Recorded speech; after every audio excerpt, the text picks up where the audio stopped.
She walked into that room thinking she'd been invited. She was wrong. What Lena didn't know was that her invitation was a setup, a cruel joke designed to humiliate her in front of people who'd spent their entire lives learning how to destroy someone with just a glance. She was about to become entertainment for the wealthy and ruthless. But then the most dangerous man in the room stood up and chose her, shattering every expectation and igniting a chain of events that would force her to confront the person she'd been hiding from her entire life. Stay with me until the end of this story. Hit that like button and comment what city you're watching from. I want to see how far this journey reaches. The restaurant didn't have a sign. That should have been Lena's first clue. She stood outside the unmarked entrance on Fifth Avenue, double-checking the address on her phone for the third time. The building looked like every other gray stone facade in Midtown Manhattan, unremarkable, deliberately invisible. But the doorman standing beneath the awning wore a suit that probably cost more than her monthly rent, and the way he looked at her made her skin prickle. Name? His voice was flat, professional, empty. Lena Carter. I'm here for the... She glanced at her phone again. The Meridian dinner? He didn't move to open the door, just stood there, studying her like she was a stain on his polished brass buttons. Then he lifted a small tablet, scrolled through something, and his expression shifted. Not to warmth, nothing close to warmth, but to something that might have been recognition mixed with pity. 6th floor, he said, pulling open the heavy glass door. Elevator straight back. Lena stepped into a lobby of black marble and dim lighting, her heels clicking too loud against the floor. The elevator doors were already open, waiting. She pressed the button for the 6th floor and watched her reflection in the polished metal as the car climbed. She looked fine. She'd told herself that a dozen times while getting ready. The dress was simple, black, fitted but not tight, borrowed from her roommate Maya, who had better taste and a better credit limit. Her dark hair was pulled back in a low bun, small gold earrings, minimal makeup, professional, appropriate. Fine. But standing there in that elevator, watching the numbers climb, Lena felt something cold settle in her chest. This didn't feel right. The invitation had come through email 3 days ago from someone named Victoria Chen, who claimed to be coordinating a networking dinner for emerging professionals in the arts and media sectors. Lena worked as a freelance photographer, had been scraping by doing headshots and event coverage for 2 years since graduating. So when Victoria mentioned that several gallery owners and creative directors would be attending, Lena had responded immediately. This could be the break you need, she'd told herself. The elevator slowed, stopped. The doors slid open, and Lena stepped into a nightmare disguised as elegance. The restaurant was small, maybe 15 tables, each one perfectly set with white linens and crystal that caught the candlelight. Floor-to-ceiling windows looked out over the city, the kind of view that reminded you exactly how high above the rest of the world you were. The guests were already seated, conversations flowing, wine being poured by servers who moved like shadows. Every single person in that room looked like they'd been born knowing which fork to use. Lena stood frozen in the entrance. A hostess approached, blonde, impossibly thin, wearing a smile that didn't reach her eyes. Ms. Carter? The way she said the name felt like an accusation. Yes, I was invited to... Right this way. The hostess turned and walked into the dining room, and Lena had no choice but to follow. She felt every eye turn toward her, felt the weight of their assessment, their judgment, their immediate dismissal. The conversations didn't stop, but they quieted, shifted. The room's energy changed the moment she entered it, like a drop of ink in clear water. The hostess led her to a table in the center of the room, not hidden in a corner, not by the windows. Dead center, where everyone could see. 3 people were already seated there, 2 women and a man, all in their 40s or 50s, all dressed in that particular way that screamed old money and new power. They looked up as Lena approached, and something passed between them, a flicker of recognition, of amusement, of confirmation. Your guest has arrived, the hostess said, pulling out Lena's chair. The woman closest to her, sleek black dress, severe bob, diamond choker, smiled. How wonderful. Please, sit. Lena sat. Her hands were shaking, so she pressed them flat against her thighs under the table.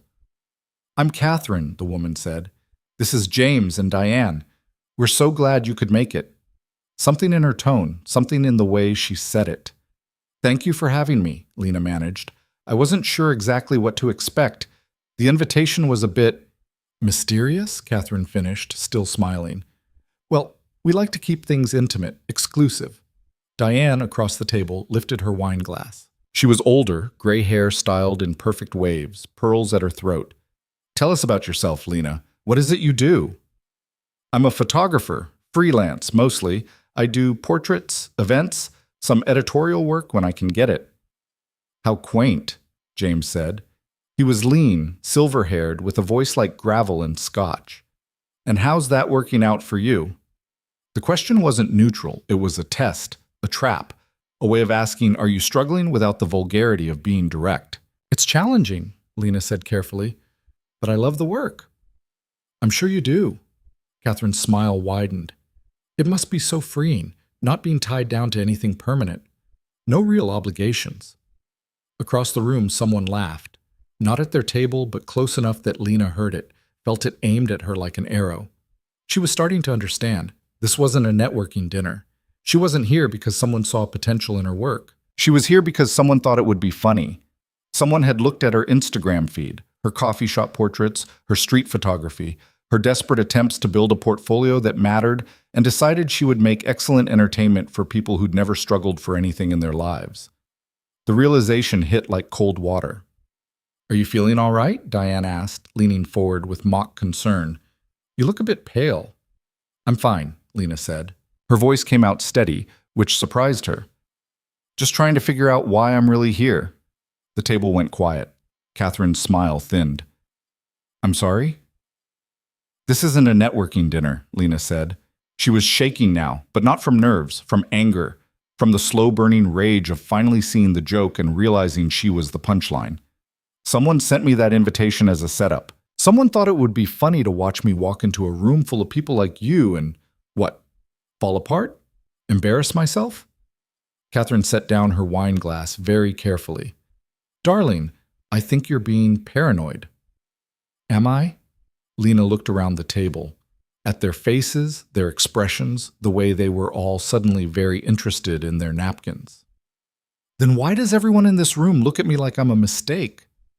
Perhaps, James said slowly, because you're acting like one. The words hung in the air, heavy, cruel, true enough to hurt. Lena pushed her chair back. She was done.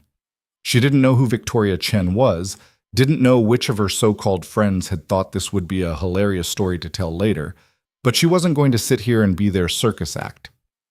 Excuse me, she said, standing. Wait. The voice came from behind her. Male, low, with an edge of command that made the entire room go still. Lena turned and saw him. He was standing at a table near the windows. The table, she realized, the one positioned like a throne overlooking the rest of the room. Tall, maybe 6'2", dark suit cut to perfection, dark hair touched with gray at the temples. He couldn't have been older than 40, but he carried himself with the kind of authority that didn't come from age. It came from power, from knowing that when he spoke, people listened. Adrian Voss. She didn't know his name yet, but she'd seen his face before. In magazines, in news articles about corporate acquisitions and billion-dollar deals. He owned half the real estate in Manhattan, and most of the people in this room. He was looking directly at her. Don't leave, he said. It wasn't a request, but it wasn't quite an order either. It was something in between, an invitation wrapped in certainty. Lena stared at him. Why not? The room held its breath. Adrian walked toward her, not quickly, not slowly. Each step deliberate, measured, drawing every eye in the restaurant. When he reached her table, he looked at Catherine, James, and Diane with an expression that could have cut glass. You're at the wrong table, he said to Lena.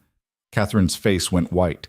Adrian, we were just not interested, he said, cutting her off without looking at her. To Lena, join me. He extended his hand. Lena looked at him. At the faces around her, some shocked, some furious, some gleeful at the drama unfolding. She should walk away. Every instinct told her to walk away. This man was dangerous. This entire situation was insane. She'd already been humiliated once tonight. She didn't need to compound it by becoming part of whatever game he was playing. But his hand was steady. His eyes were steady. And when he looked at her, he didn't see a joke. He saw a person.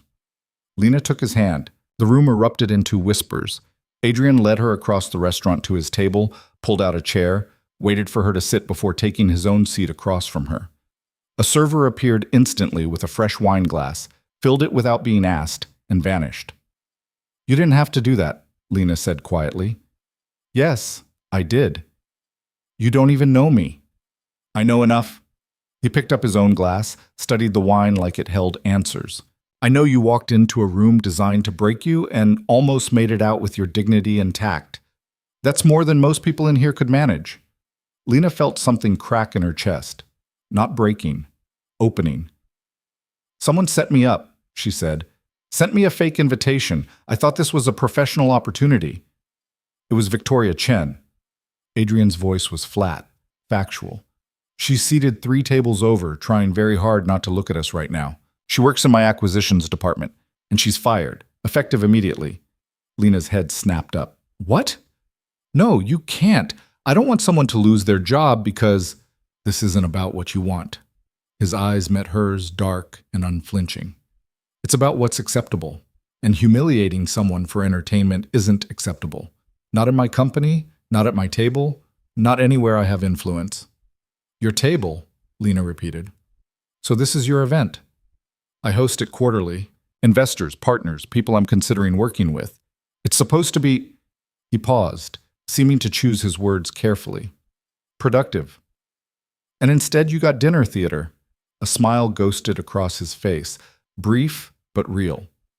"Instead, I got something interesting." Lena lifted her wine glass, took a drink because her mouth had gone dry. The wine was good.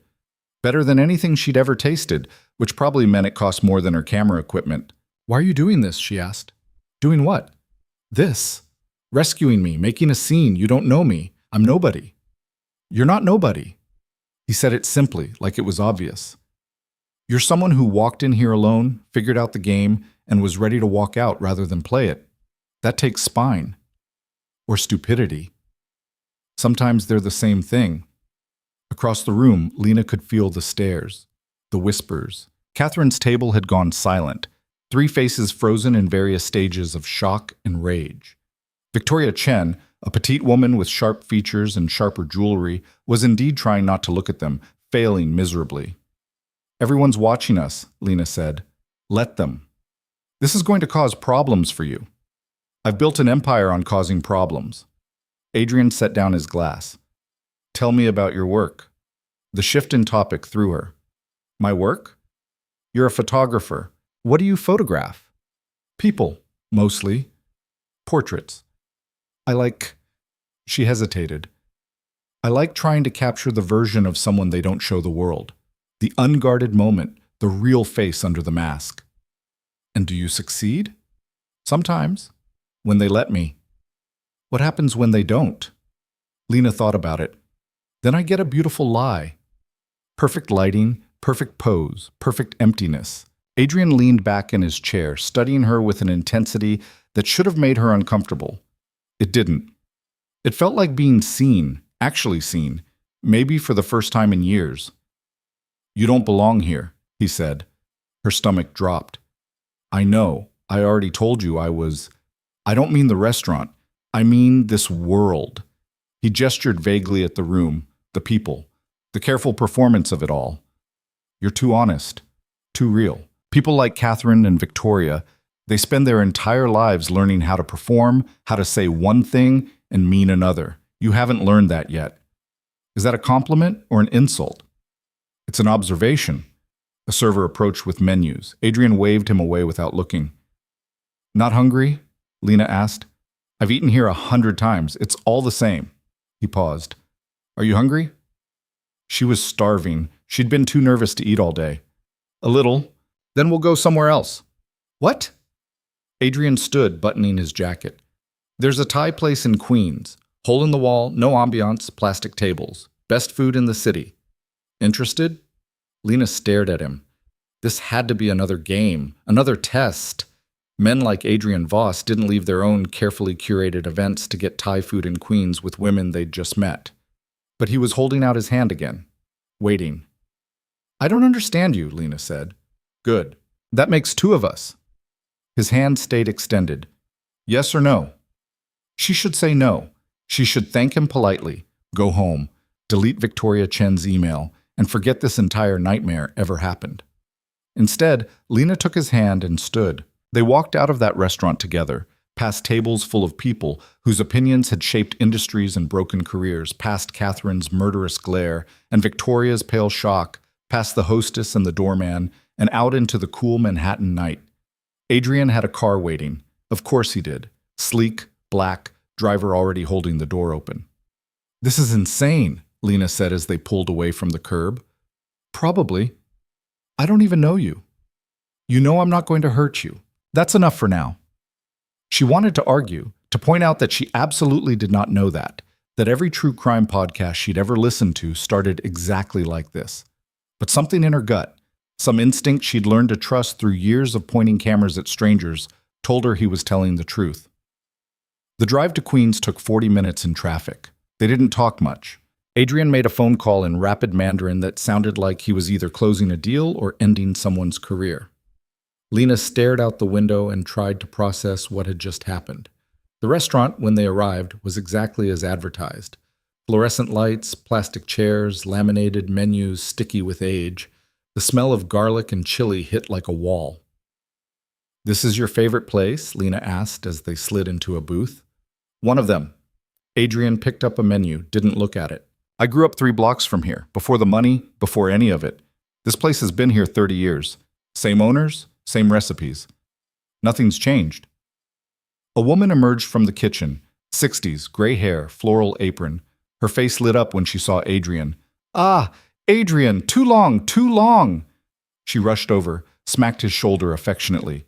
"You forget about us, huh? Too fancy now?" "Never, May, just busy." "Always busy. This your girlfriend?" May turned to Lena with frank curiosity. "No," they said simultaneously. May raised an eyebrow. "Okay, not girlfriend. I bring you the usual, both of you." She disappeared before either of them could respond. "The usual?" Lena asked. "Trust me." 15 minutes later, the table was covered in dishes. Pad thai, green curry, sum tam, spring rolls, mango sticky rice. Enough food for 6 people. "This is," Lena started. "Too much, I know. She does this every time." Adrian picked up his chopsticks. "Eat what you want. She'll pack the rest." They ate. The food was incredible. Nothing like the sanitized Thai places near Lena's apartment in Brooklyn. This was the real thing, spicy enough to make her eyes water, complex enough to make her slow down and pay attention. "So," Adrian said after a while, "who was it?" "Who was what?" "Who sent you that invitation? You said someone set you up, someone you knew." Lena set down her fork. She'd been trying not to think about it. "I have a theory, but I don't know for sure." "Tell me."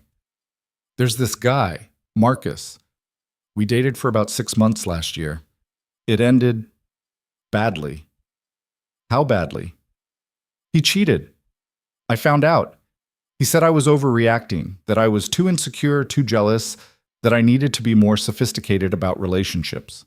She laughed, but there was no humor in it. "That word, sophisticated, like my feelings were provincial. And you think he's behind this?" "Marcus works in finance. He knows people like Victoria Chen, people who move in that world.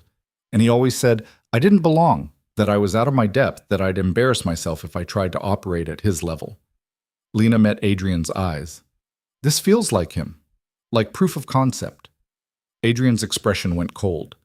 Actually cold, like something had frozen behind his eyes. "His full name?" "Why?" "Because I want it." "Adrian. His name."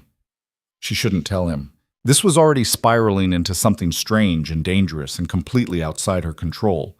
But part of her, the part that had spent the last year swallowing her anger, accepting blame she didn't deserve, shrinking herself to fit Marcus's narrative, wanted to see what would happen. "Marcus Hale," she said quietly. "He works at Greystone Capital." Adrian pulled out his phone, typed something, sent it, put the phone away. "What did you just do?" Lena asked. "Made a phone call." "To who?" "Someone who can make sure Marcus Hale has a very bad week." Adrian picked up his water glass. "Don't worry, nothing illegal, nothing permanent, just Educational. You can't just, I can. I am. He looked at her steadily. Someone humiliated you for sport. That has consequences. Lena didn't know what to say to that. Part of her was horrified. Part of her was grateful. All of her was confused. Why do you care? She asked finally. You don't know me. This isn't your problem. Adrian was quiet for a long moment. When he spoke, his voice was different, softer, but with an edge of something raw underneath. When I was 23, I got invited to a dinner. Real estate investors, old money families, people who'd been playing the game for generations. I'd just closed my first major deal, bought a building in Brooklyn, flipped it, made enough profit to get noticed. Someone thought it would be funny to see if the kid from Queens could handle himself at the adults' table. He paused, staring at something Lena couldn't see. They destroyed me. Not physically, not violently, they just picked me apart.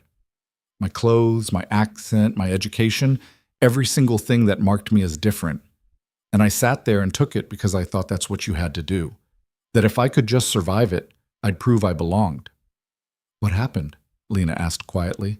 I survived it, built my company, made my fortune, earned my place at whatever table I wanted. And you know what I learned? His eyes refocused on her. Those people were still playing the same game, still finding new targets, new victims, still entertaining themselves with other people's humiliation. Nothing changed. Nothing ever changes unless someone makes it change. So this is what? Revenge? No. Adrian shook his head. This is me recognizing that dinner I walked into 20 years ago. And this time, I'm not the one sitting down. I'm the one with the power to stop it. Lena felt something shift in her chest. Understanding, maybe. Or recognition of something she'd never been able to articulate. I was going to walk out, she admitted, before you stopped me. I was done. I almost ran. But you didn't. No, I stayed long enough to call them out. Long enough to make them see that I knew exactly what they were doing. She smiled, small and bitter. For whatever that's worth. It's worth everything. Adrian leaned forward. Most people never get there. They internalize it, believe it, let it shape them. You saw through it. That's rare. Doesn't feel rare. Feels like I'm still the one who got humiliated. You got humiliated. Past tense. It's over. What happens next is up to you. What's supposed to happen next? Whatever you want. Lena laughed. That's the problem. I don't know what I want. I thought I wanted to build a career, make a name for myself, prove I could succeed in this city. But every time I get close to something real, it falls apart. Or turns out to be fake. Or I screw it up. Give me an example. Last month, I thought I had a gallery show lined up. This small space in Chelsea, nothing major, but it would have been my first real exhibition. The owner loved my work, said she wanted to feature me. Then a week before the opening, she canceled. Said my style didn't fit the brand anymore. Did she give you a real reason? No, just, it didn't work out. Lena pushed rice around her plate. I think someone told her not to work with me. Maybe Marcus, maybe one of his friends. I don't know. But it felt personal. Adrian's phone buzzed. He glanced at it, typed a quick response, set it down. What if I told you that show is back on? He said. What? The gallery in Chelsea. What if it reopened for you? Lena stared at him. How would you even... Did you just... I made a phone call. The gallery owner is named Rebecca Morris. She's been trying to get a lease extension on her space for 6 months. The building's owned by one of my subsidiary companies.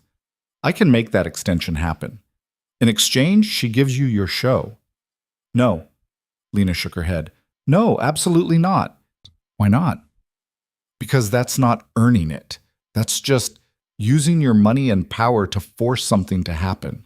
I want to succeed because my work is good, not because some billionaire made a phone call. Your work is good. That's not in question. You've never even seen my work. Show me. Lena pulled out her phone, opened her portfolio app, slid it across the table. Adrian scrolled through her images in silence. Street photography, portraits, architectural studies. Moments she'd captured because they'd felt true, because they'd shown her something about the world she wanted to remember. He scrolled slowly, studying each image. His expression didn't change. Finally, he looked up.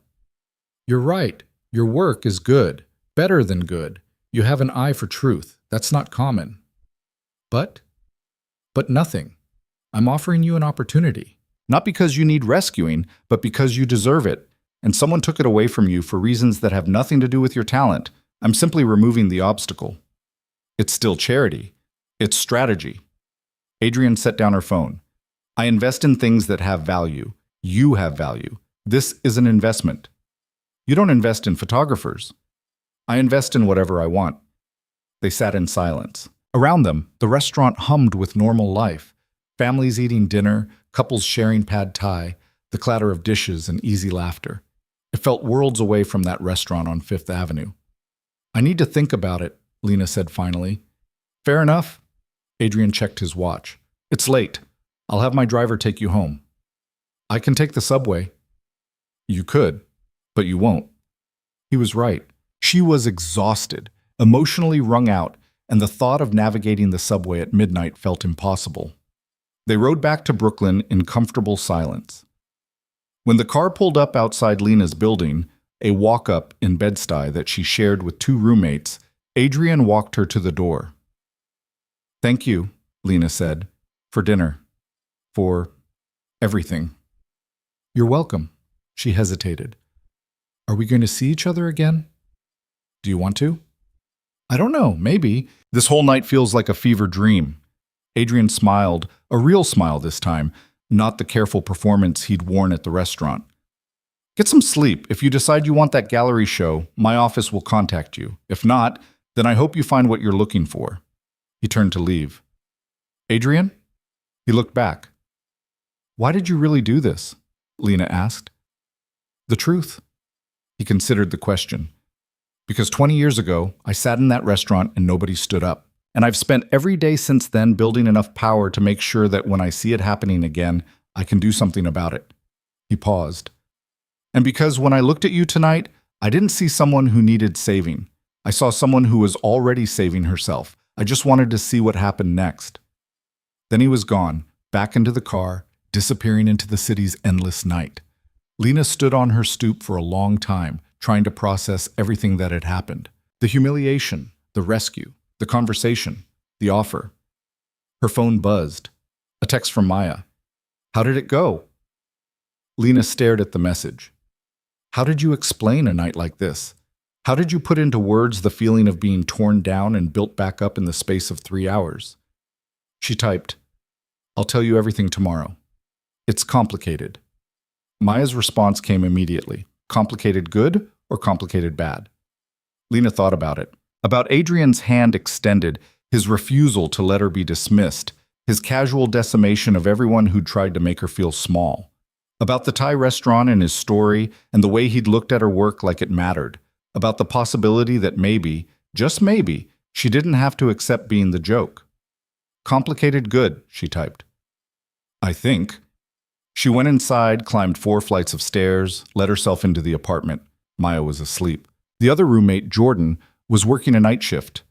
The place was quiet. Lena went to her room, carefully hung up the borrowed dress, and sat on her bed with her laptop. Opened her portfolio. Looked at her own work with new eyes, trying to see what Adrian had seen. Truth. He'd said she had an eye for truth. Maybe he was right.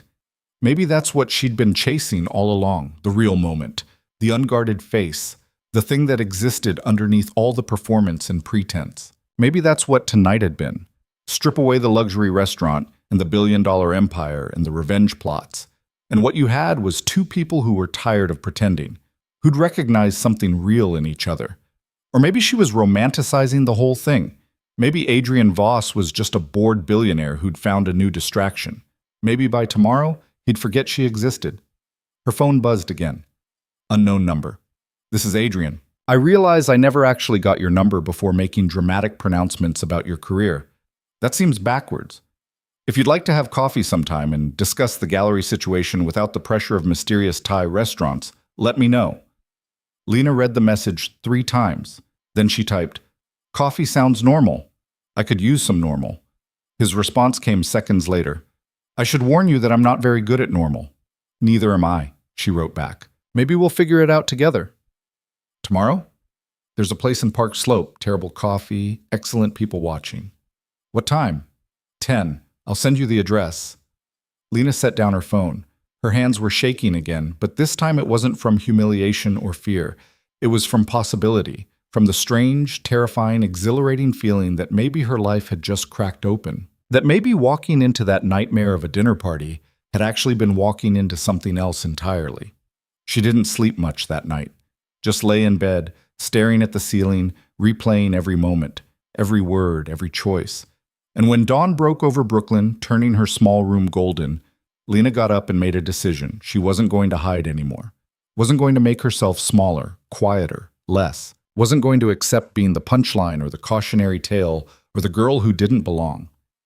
Whatever came next, with Adrian, with the gallery, with her own messy, complicated life, she was going to face it as herself. Fully, completely, unapologetically herself. Even if that meant everything fell apart, even if she failed spectacularly, even if the world looked at her and decided she didn't fit. She'd spent too long trying to fit, trying to smooth her edges, soften her voice, become whatever version of herself might be acceptable to people who'd never accept her anyway. Lena pulled out her camera, started scrolling through the images she'd taken over the past year. Not the professional ones, not the carefully curated portfolio pieces, the real ones, the shots she'd taken for herself. Street corners in Crown Heights, faces on the subway, light through fire escapes at dusk, truth, unpolished and raw. She started a new folder, named it Real, and began to build something that felt like freedom. The coffee shop in Park Slope was exactly as Adrian described. Aggressively mediocre coffee served by people who looked like they'd rather be anywhere else.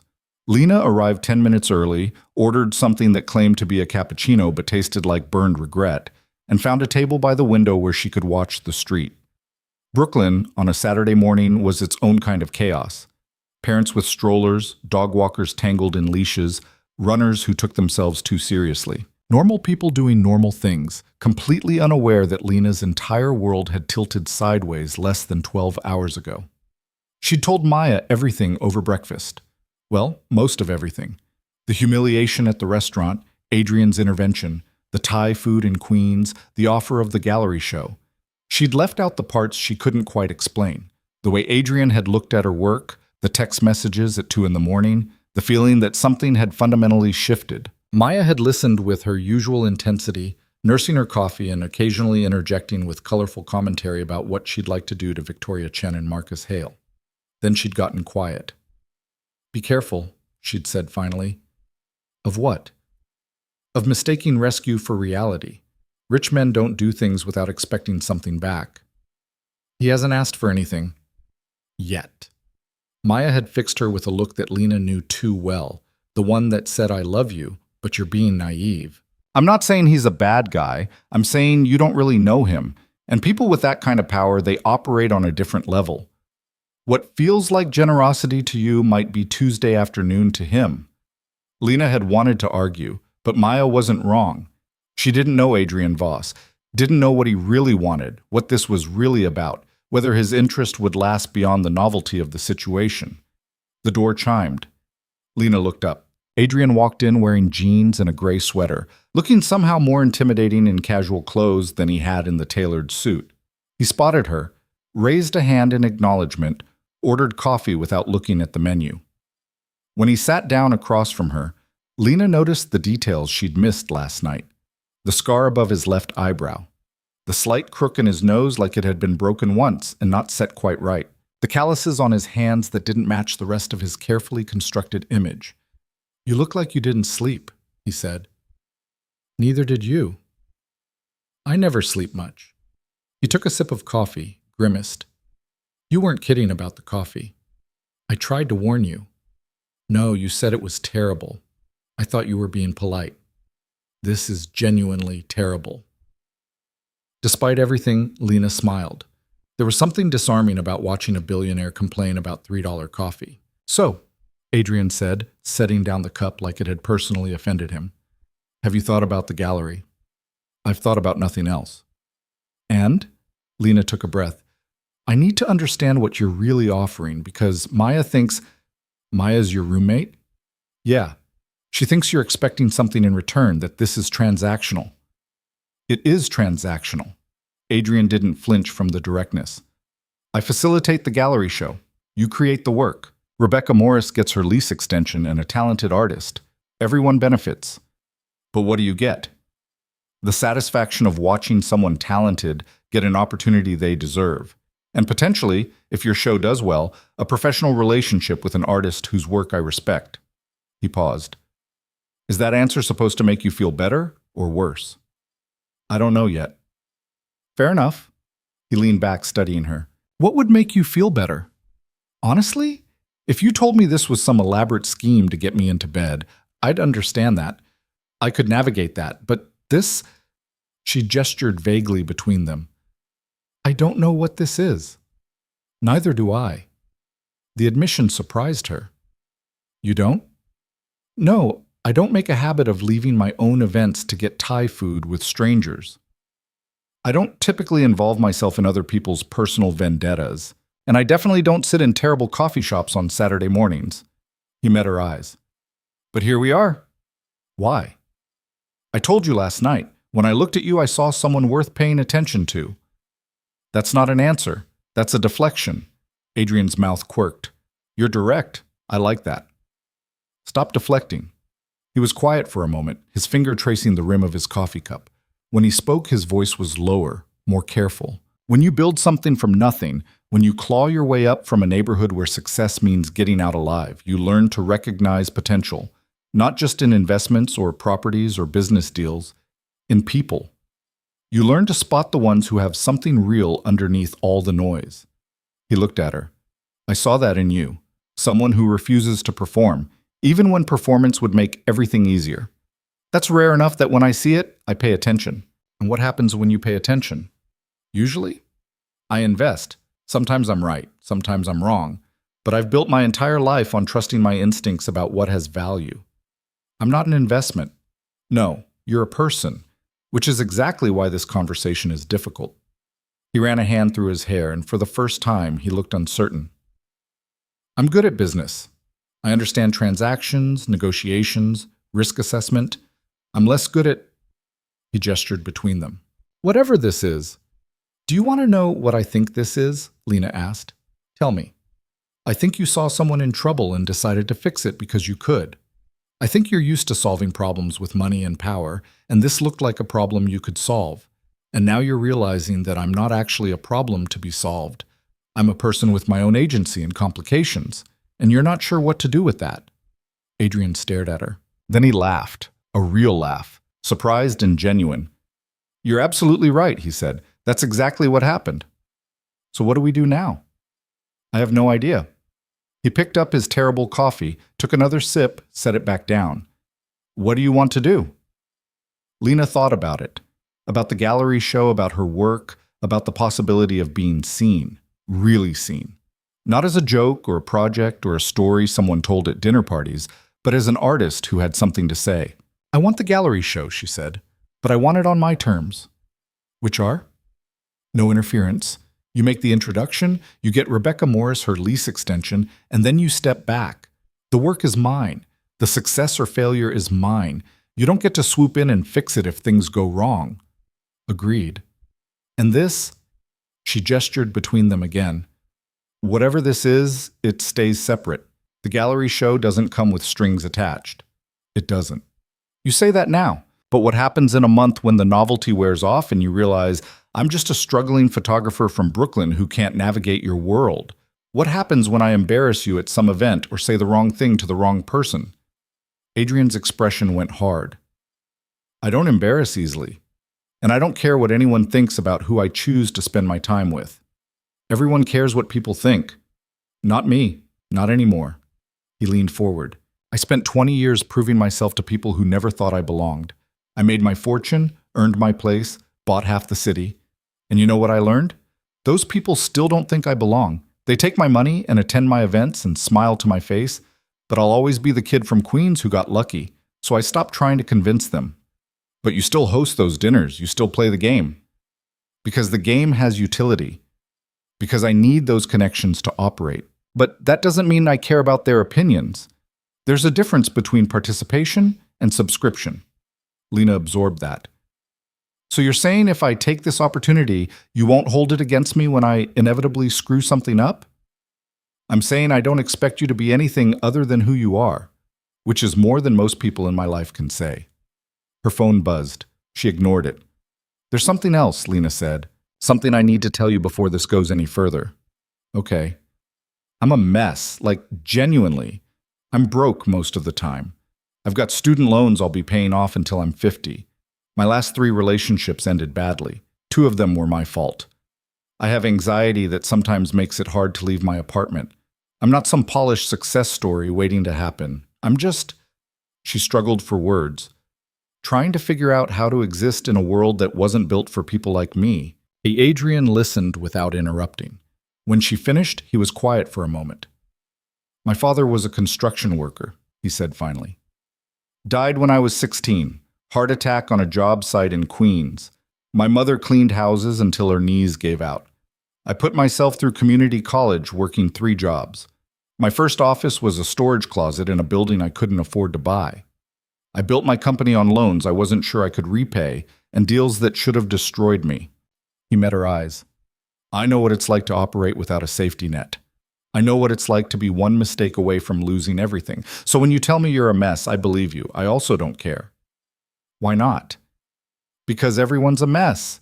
The only difference is some people have enough money to hide it better. Lena's phone buzzed again, then again. She finally looked at it.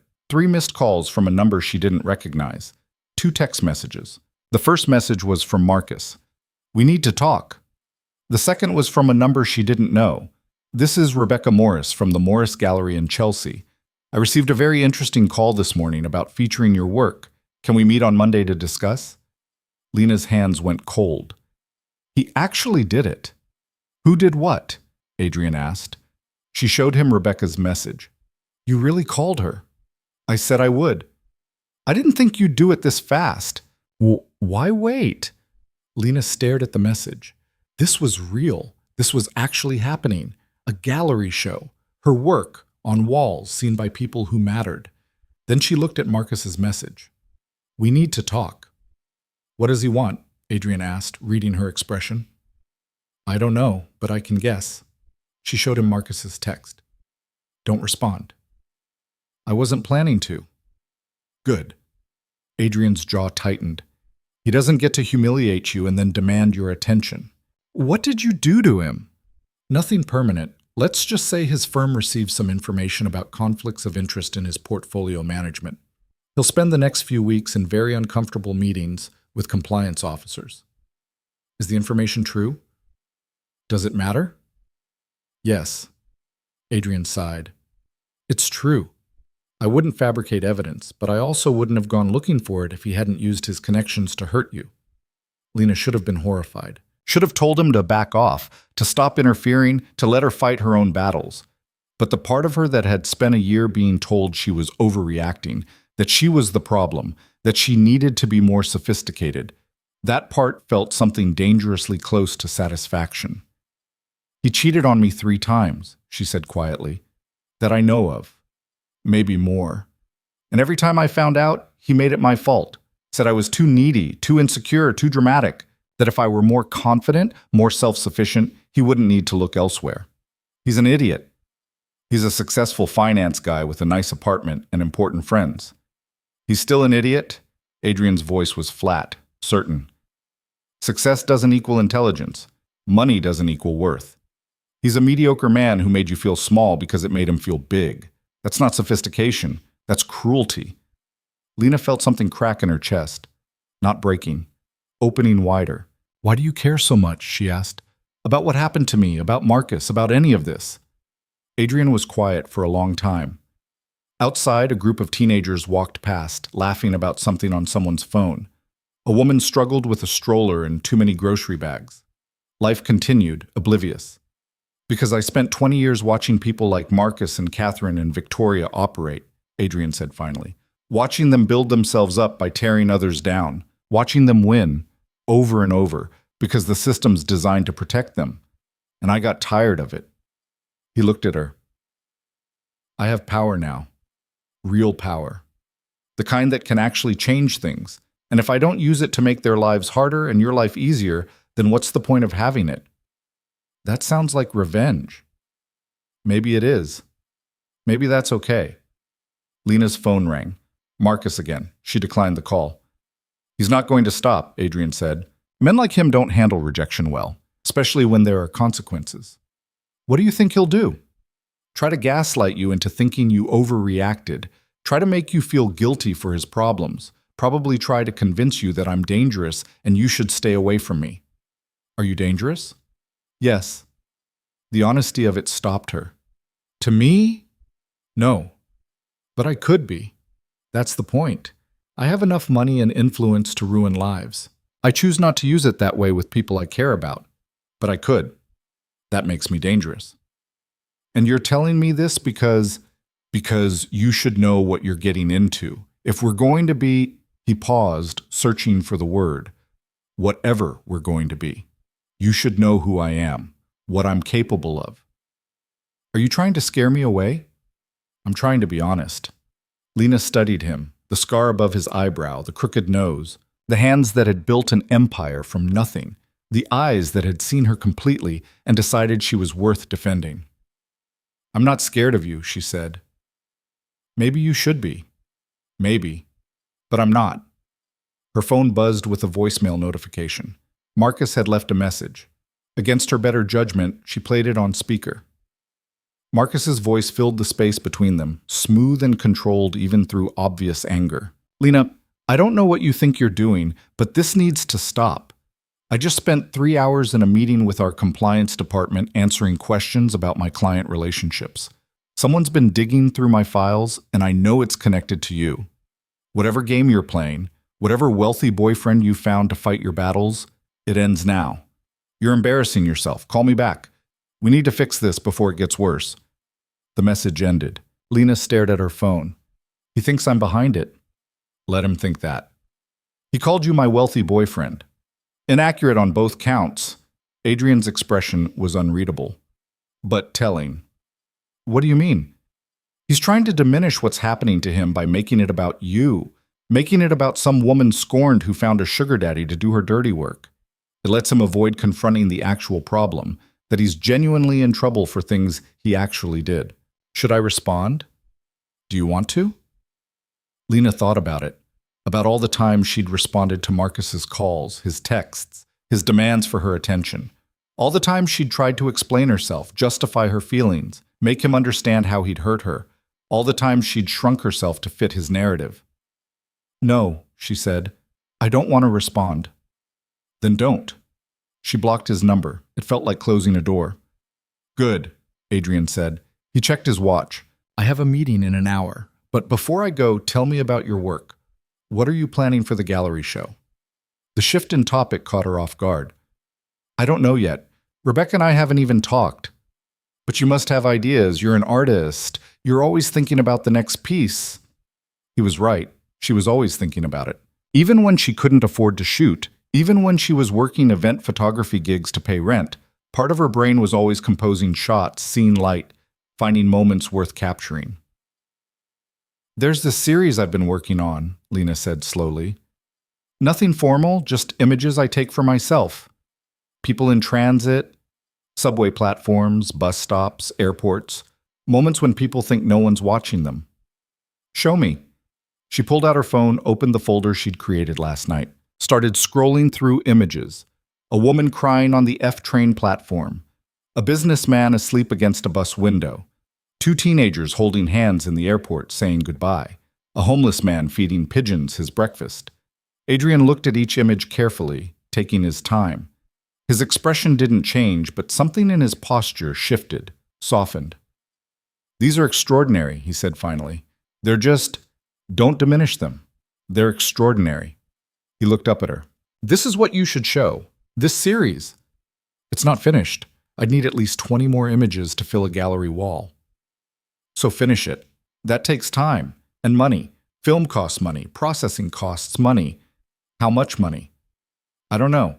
A few thousand probably, for film, processing, printing, framing. Adrian pulled out his phone, typed something, showed her the screen. It was a Venmo transfer, $5,000. I can't accept that, Lena said immediately. It's not charity, it's an investment in work I believe in. We literally just had a conversation about the gallery show not coming with strings attached. This isn't strings. This is me putting my money where my mouth is. If I say your work is valuable, I should be willing to invest in it, not through favors or connections, but directly. Material support for material work.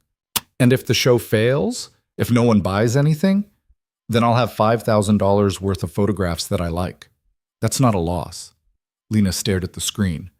$5,000. That was her rent for 3 months. That was her student loan payment for half a year. That was equipment she needed, film she'd been rationing, opportunities she'd turned down because she couldn't afford to take them. I'll pay you back, she said. I don't want you to pay me back. I want you to make the work. Adrian, take the money, Lena. Make your series. Show Rebecca Morris what you can do when you're not constantly worried about rent. She accepted the transfer. Her hands were shaking. Thank you, she said quietly. You're welcome. He stood, buttoned his jacket. I need to get to that meeting, but text me after you talk to Rebecca. Let me know how it goes. Okay. He started to leave, then turned back. One more thing. Tonight, there's a benefit at the Museum of Modern Art. Contemporary art, champagne, the usual performance. I have tickets. Would you like to come? As what? Your date? As my guest.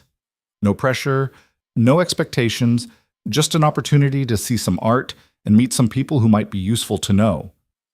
Every instinct told her to say no. This was too much, too fast, too far outside her world. But another part of her, the part that had decided this morning to stop hiding, wanted to say yes. What's the dress code? She asked. Black tie optional, which means women wear gowns and men wear tuxedos, but everyone pretends it's casual. I don't have a gown. There's a boutique 3 blocks from here. Tell them you're attending the MoMA benefit with me. They'll take care of you. I can't afford. I have an account there. It's handled. Adrian, you can't just. I'm not buying you a dress. I'm providing appropriate attire for an event I've invited you to. There's a difference. That's the thinnest rationalization I've ever heard. Probably, but it's true nonetheless. He smiled. 7 o'clock. I'll pick you up. Text me your address. Then he was gone, leaving Lena alone with her terrible coffee and her racing thoughts and the weight of $5,000 in her account that felt like both possibility and pressure. She sat there for a long time, watching the neighborhood move past the window. Normal people doing normal things, unaware that somewhere in their midst, a woman was having a very strange day. Finally, she texted Maya, I need your help with something. The response came immediately. What did he do now? He gave me $5,000 to finish my series and invited me to a black tie event at MoMA tonight and told me to go buy a gown on his account. There was a long pause. Then, I'm coming over. Don't make any decisions until I get there. Lena paid for her coffee, still terrible, but somehow comforting in its mediocrity, and walked home. The October air was crisp, the leaves just starting to turn. Brooklyn felt different than it had yesterday. Not changed exactly, just clearer. Like someone had adjusted the exposure and suddenly everything was in sharper focus. Maya was waiting on the stoop when she arrived, looking concerned and intrigued in equal measure. Tell me everything, Maya said, and don't leave out the weird parts. So Lena told her about the coffee shop, the conversation, the money, Marcus's voicemail, the MoMA invitation, all of it. Maya listened, her expression cycling through disbelief, anger at Marcus, concern, and finally something that might have been cautious approval. Okay, Maya said when Lena finished. Here's what I think. I think this guy is either genuinely trying to help you or he's playing a very long game. I can't tell which yet. But either way, you're getting opportunities you wouldn't get otherwise. So the question is, are you willing to take the risk? What risk? That he's actually a good person who sees something in you. Because if he is, and you reject it out of fear or pride or whatever, you'll regret it. But if he's not, if this is some complicated manipulation, you'll get hurt. Maya squeezed her hand. I can't tell you which it is, but I know you. And I know you're going to take the risk anyway, because that's who you are. Is that a good thing or a bad thing? It's a you thing, which means it's both. They went inside. Jordan was up, making breakfast and listening to a podcast about cryptocurrency. They explained the situation. Jordan's response was, take the money, go to the party, see what happens. And then the three of them spent the afternoon helping Lena prepare. The boutique Adrian mentioned was called Rousseau, and it was exactly the kind of place Lena would normally walk past without looking. The windows displayed single garments on minimal mannequins, a red silk gown, a black tuxedo jacket, shoes that probably cost more than her camera. She walked in feeling like an imposter. A woman approached immediately, late 50s, elegant in a way that looked effortless but definitely wasn't. Can I help you? I'm supposed to be attending an event tonight at MoMA with Adrian Voss. He said I should say no more. The woman's entire demeanor shifted. Not warmer exactly, but focused, professional. I'm Simone. Come with me. For the next hour, Lena was measured, draped, fitted, and assessed. Simone brought out gowns in midnight blue, emerald green, deep burgundy. Each one was more beautiful than the last. This one, Simone said finally, holding up a dress in charcoal silk. Simple lines, elegant cut, nothing ostentatious. This is you. Lena tried it on. Simone was right. The dress fit like it had been made for her, sophisticated without being flashy, beautiful without trying too hard. Shoes, Simone said, disappearing into the back. By the time Lena left, she had the dress, shoes, a small clutch, and a growing sense that she'd stepped into someone else's life. Someone who went to galas at MoMA. Someone who wore gowns that cost more than her monthly income. Someone who belonged in Adrian Voss's world. But walking home with the garment bag over her shoulder, Lena reminded herself she wasn't trying to become someone else. She was trying to become more fully herself. And if that self sometimes wore borrowed gowns to museum benefits, well, maybe that was just part of the story. At 6:30, she started getting ready. Maya helped with her hair. Down, soft waves, nothing too formal. Minimal makeup. The same gold earrings from last night. When she put on the dress, Maya whistled low. Damn, Jordan said from the doorway. You look like you could buy and sell all of us. I look like I'm pretending to be someone I'm not. No, Maya said firmly. You look like yourself in a really good dress. There's a difference. At 7 exactly, Lena's phone buzzed. I'm downstairs. She took a breath, grabbed the clutch, looked at herself one more time in the mirror. You've got this, Maya said. Lena wasn't sure she believed it, but she went downstairs anyway. Adrian was waiting by the car, and when he saw her, something in his expression shifted. Not surprise, exactly. Recognition, maybe. You look perfect, he said. I look expensive. You look like yourself, which happens to be perfect. He opened the car door. Lena got in, and they drove toward Manhattan, toward the museum, toward whatever came next. The Museum of Modern Art at night was a different beast than during the day. The crowds were gone, replaced by people who moved through art like they owned it, which, Lena supposed, some of them probably did. The sculpture garden was lit with soft amber light. Servers circulated with champagne and small plates of food that looked too perfect to eat. And everywhere she looked, people were performing wealth with the kind of casual precision that took years to master. Adrian's hand was light on her lower back as they entered, guiding her through the crowd. She felt eyes turn toward them, felt the weight of assessment and curiosity and calculation. Whispers followed in their wake. Ignore them, Adrian said quietly. They're trying to figure out who you are and whether you matter. Do I matter? You're with me. That makes you interesting by default. He steered them toward a quieter corner away from the thickest part of the crowd. How are you doing? Terrified. Good. Fear means you're paying attention. A man approached, 60s, silver hair, expensive suit that somehow looked rumpled. He had kind eyes and a smile that seemed genuine. Adrian, he said warmly, I was hoping I'd see you tonight. Thomas, Adrian shook his hand. This is Lena Carter. Lena, Thomas Brennan. He runs the contemporary photography department here. Lena's stomach dropped. This was Thomas Brennan. The Thomas Brennan. She'd studied his curatorial work in school, read every interview he'd ever given, followed his career like some people followed sports.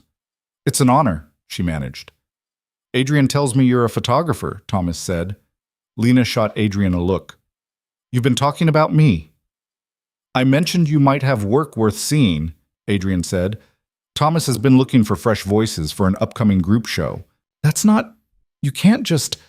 Lena struggled to find words that weren't either grateful or furious. She settled on both. I haven't even had my first show yet. All the more reason to get you in front of people, Thomas said. He pulled out his phone. Do you have a portfolio I could look at? Lena's hands were shaking as she opened her phone, pulled up her work. Thomas scrolled through in silence, his expression unreadable. The seconds stretched into centuries. These are good, he said finally. The transit series especially. There's real intimacy here, real observation. He looked up. Send me your full portfolio. I can't promise anything, but I'd like to see more. He handed her a business card, actual paper, thick stock, embossed letters, and excused himself to speak with someone across the room. Lena turned to Adrian. You set that up. I mentioned you were talented. He asked to meet you. I facilitated an introduction. That's not vacillating, that's orchestrating. Is there a difference? Yes. One is helping, the other is controlling. Adrian's expression didn't change. Would you have approached Thomas Brennan on your own? Eventually, maybe, I don't know. But you would have spent months or years working up the courage, building the perfect portfolio, waiting for the right moment. And meanwhile, other artists, less talented, less deserving, but better connected, would have taken the opportunities you were too afraid to pursue. That's not fair. No, it's not. None of this is fair. That's my point. He took 2 glasses of champagne from a passing server, handed her one. You have talent. You have vision. What you don't have is access. I'm giving you access. What you do with it is up to you. Before Lena could respond, a woman's voice cut through the air like a knife. Adrian Voss, I heard you were here? Lena turned. The woman approaching was stunning in that calculated way that required effort but looked effortless. Blonde hair styled in perfect waves, red dress that probably cost more than Lena's camera, diamonds at her throat and wrists that caught the light like small fires. Catherine. From the restaurant. From the humiliation. Adrian's entire demeanor changed. Not obviously, his expression stayed neutral, his posture relaxed. But Lena felt him go cold beside her. Catherine, he said flatly. I wanted to apologize for the other night. Catherine's smile was brilliant and completely empty. There was clearly some miscommunication about the guest list. I had no idea you'd be so affected by the situation. You knew exactly what you were doing. I'm sure I don't know what you mean. Catherine turned to Lena, her eyes raking over the dress, the shoes, every visible inch. And you must be the photographer. I hope you've recovered from your little ordeal. I'm fine, Lena said. Her voice came out steady. Thank you for your concern. Of course. We were all so worried when you ran off like that. It seemed like perhaps the environment was a bit much for you. I didn't run off. I left. There's a difference. Catherine's smile thinned. Semantics. Truth, Lena corrected. The air between them crackled. Adrian was watching the exchange with something that might have been satisfaction. Well, Catherine said after a beat, I hope you enjoy the evening. Though I have to say, these events can be terribly dull if you don't know anyone.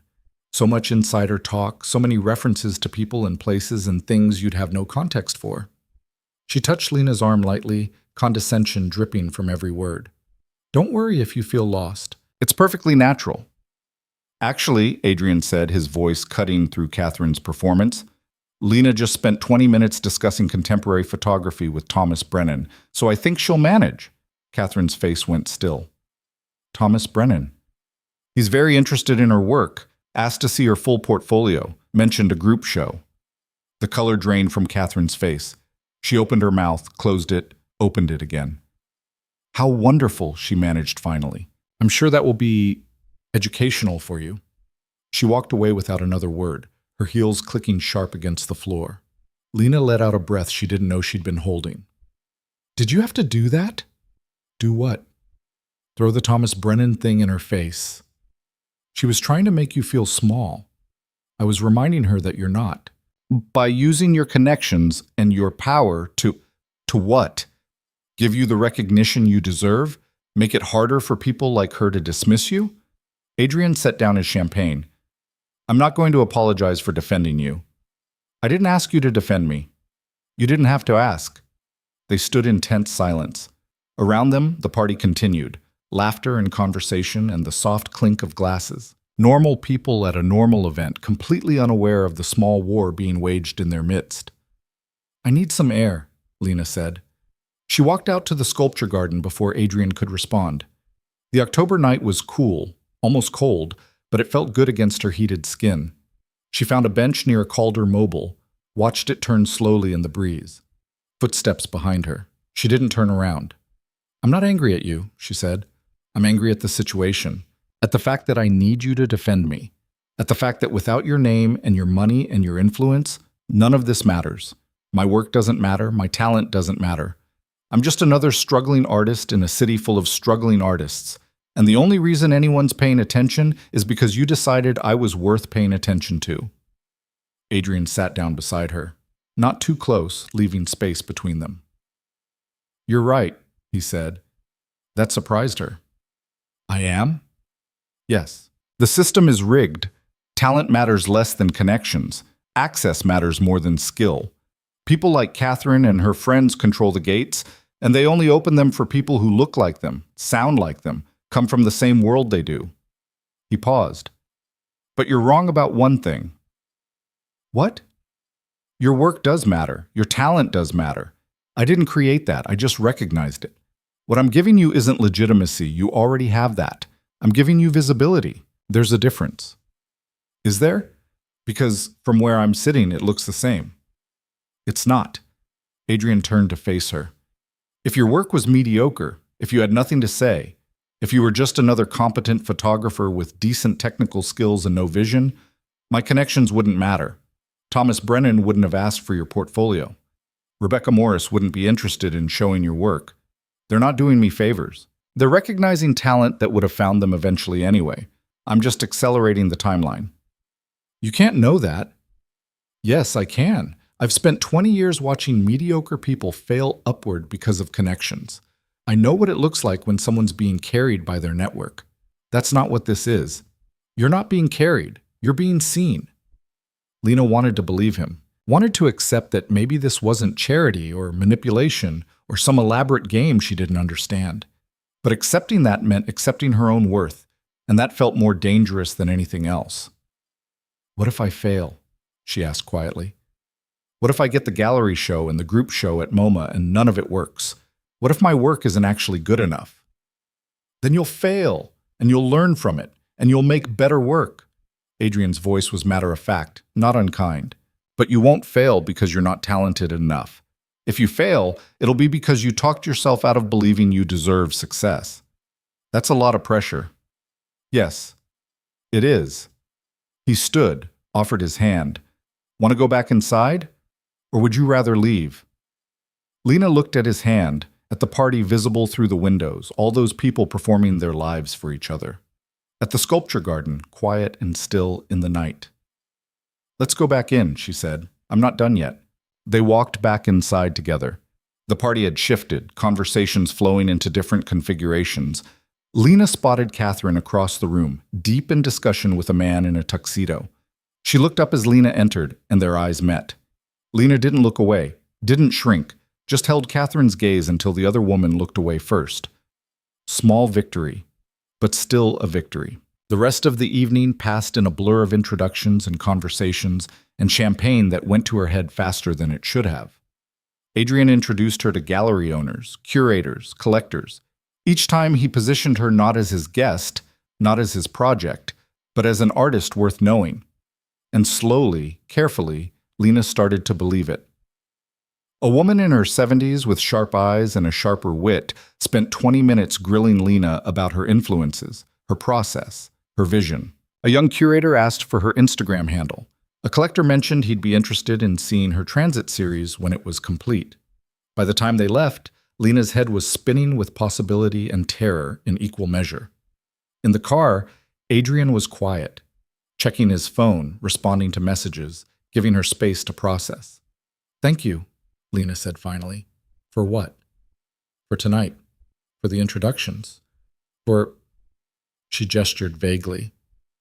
For making me feel like I belonged there. You did belong there. I didn't, though. Not really.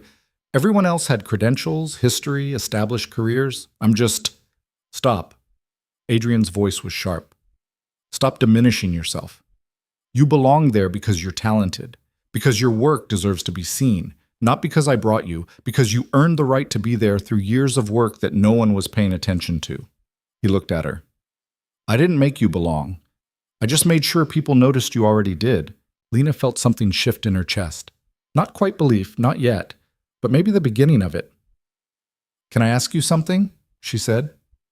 Always. Why me? Really? Not the speech about recognizing talent or seeing potential. The real reason. Why did you look at me in that restaurant and decide to blow up your own event? Adrian was quiet for a long time.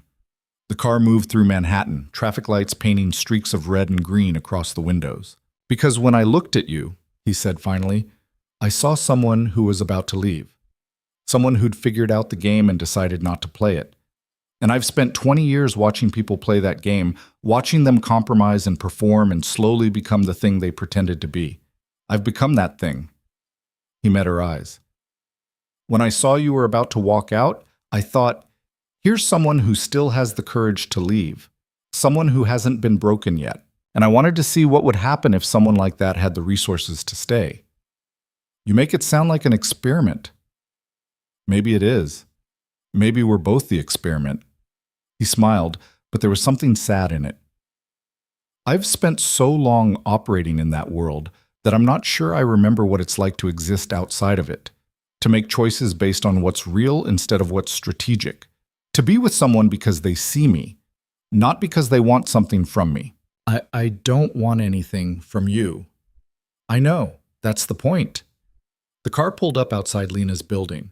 Adrian walked her to the door again, hands in his pockets, looking more uncertain than she'd ever seen him. I want to see you again, he said. Not for another event, not for business. Just to see you. Like a date? If you want to call it that. What would you call it? Honest. He looked at her. I'd call it honest. Lena thought about it, about the complications, the power imbalance, the ways this could go wrong, about Maya's warnings and her own instincts screaming that this was too much too fast. Okay, she said. Okay? Honest sounds good. Let's try honest. Adrian's smile was real this time. Full and real and almost boyish. Monday? He asked. There's a place in the East Village. Cuban food, live music, terrible acoustics. We could get dinner, talk about something other than art and revenge and your ex-boyfriend. What would we talk about? I have no idea. That's what makes it interesting. Lena laughed. Monday works. He reached out, tucked a strand of hair behind her ear. The gesture was so gentle it made her breath catch. Get some sleep, he said, and call Rebecca Morris on Monday morning. Don't let her think you're not interested. I won't. Good. He started to leave, then turned back. Lena? Yeah? You were magnificent tonight. Not because of the dress or the introductions or any of it, because you showed up as yourself and didn't apologize for it. Don't forget that. Then he was gone, back into the car, disappearing into the city. Lena stood on the stoop for a long time, trying to organize her thoughts, trying to understand what was happening, what she felt, whether this was real or whether she was being swept up in something she'd regret. Her phone buzzed. Maya. You alive? How'd it go? Lena typed, I met Thomas Brennan and Catherine and about 50 other people whose names I've already forgotten. And Adrian asked me on a real date. The response came immediately. Details. Now. I'm coming over. It's almost midnight. Did I stutter? 20 minutes later, Maya was sitting on Lena's bed, listening to every detail with the focus of an FBI interrogator. So let me get this straight, Maya said when Lena finished. He introduced you to literally one of the most important people in contemporary photography. Publicly defended you against that Catherine woman, told you that you belonged there based on your own merit, and then asked you out to a Cuban place with bad acoustics. Yes? And you said yes. I did. Maya was quiet for a moment. I think he might actually be a good guy. You sound surprised. I am surprised. Men with that kind of money and power, they don't usually, she gestured vaguely, care. They don't put in the effort. They don't see people as people. But he seems to actually see you. Is that enough? I don't know. Is it? Lena thought about it. About the way Adrian had looked at her work, really looked at it. About the way he defended her without making it about himself. About the way he'd admitted uncertainty, admitted he didn't know what this was any more than she did. I think I want to find out, she said. Then find out. Maya squeezed her hand. But be careful. Not because I think he's going to hurt you, because I think you're already halfway to caring about him, and that makes you vulnerable. I know. Good. As long as you know. After Maya left, Lena got ready for bed, took off the dress, hung it carefully in her closet. She'd have to return it to Rousseau tomorrow. The thought made her sad. She'd felt powerful in that dress, like someone who could hold her own in rooms full of people who'd spent their lives learning to exclude her.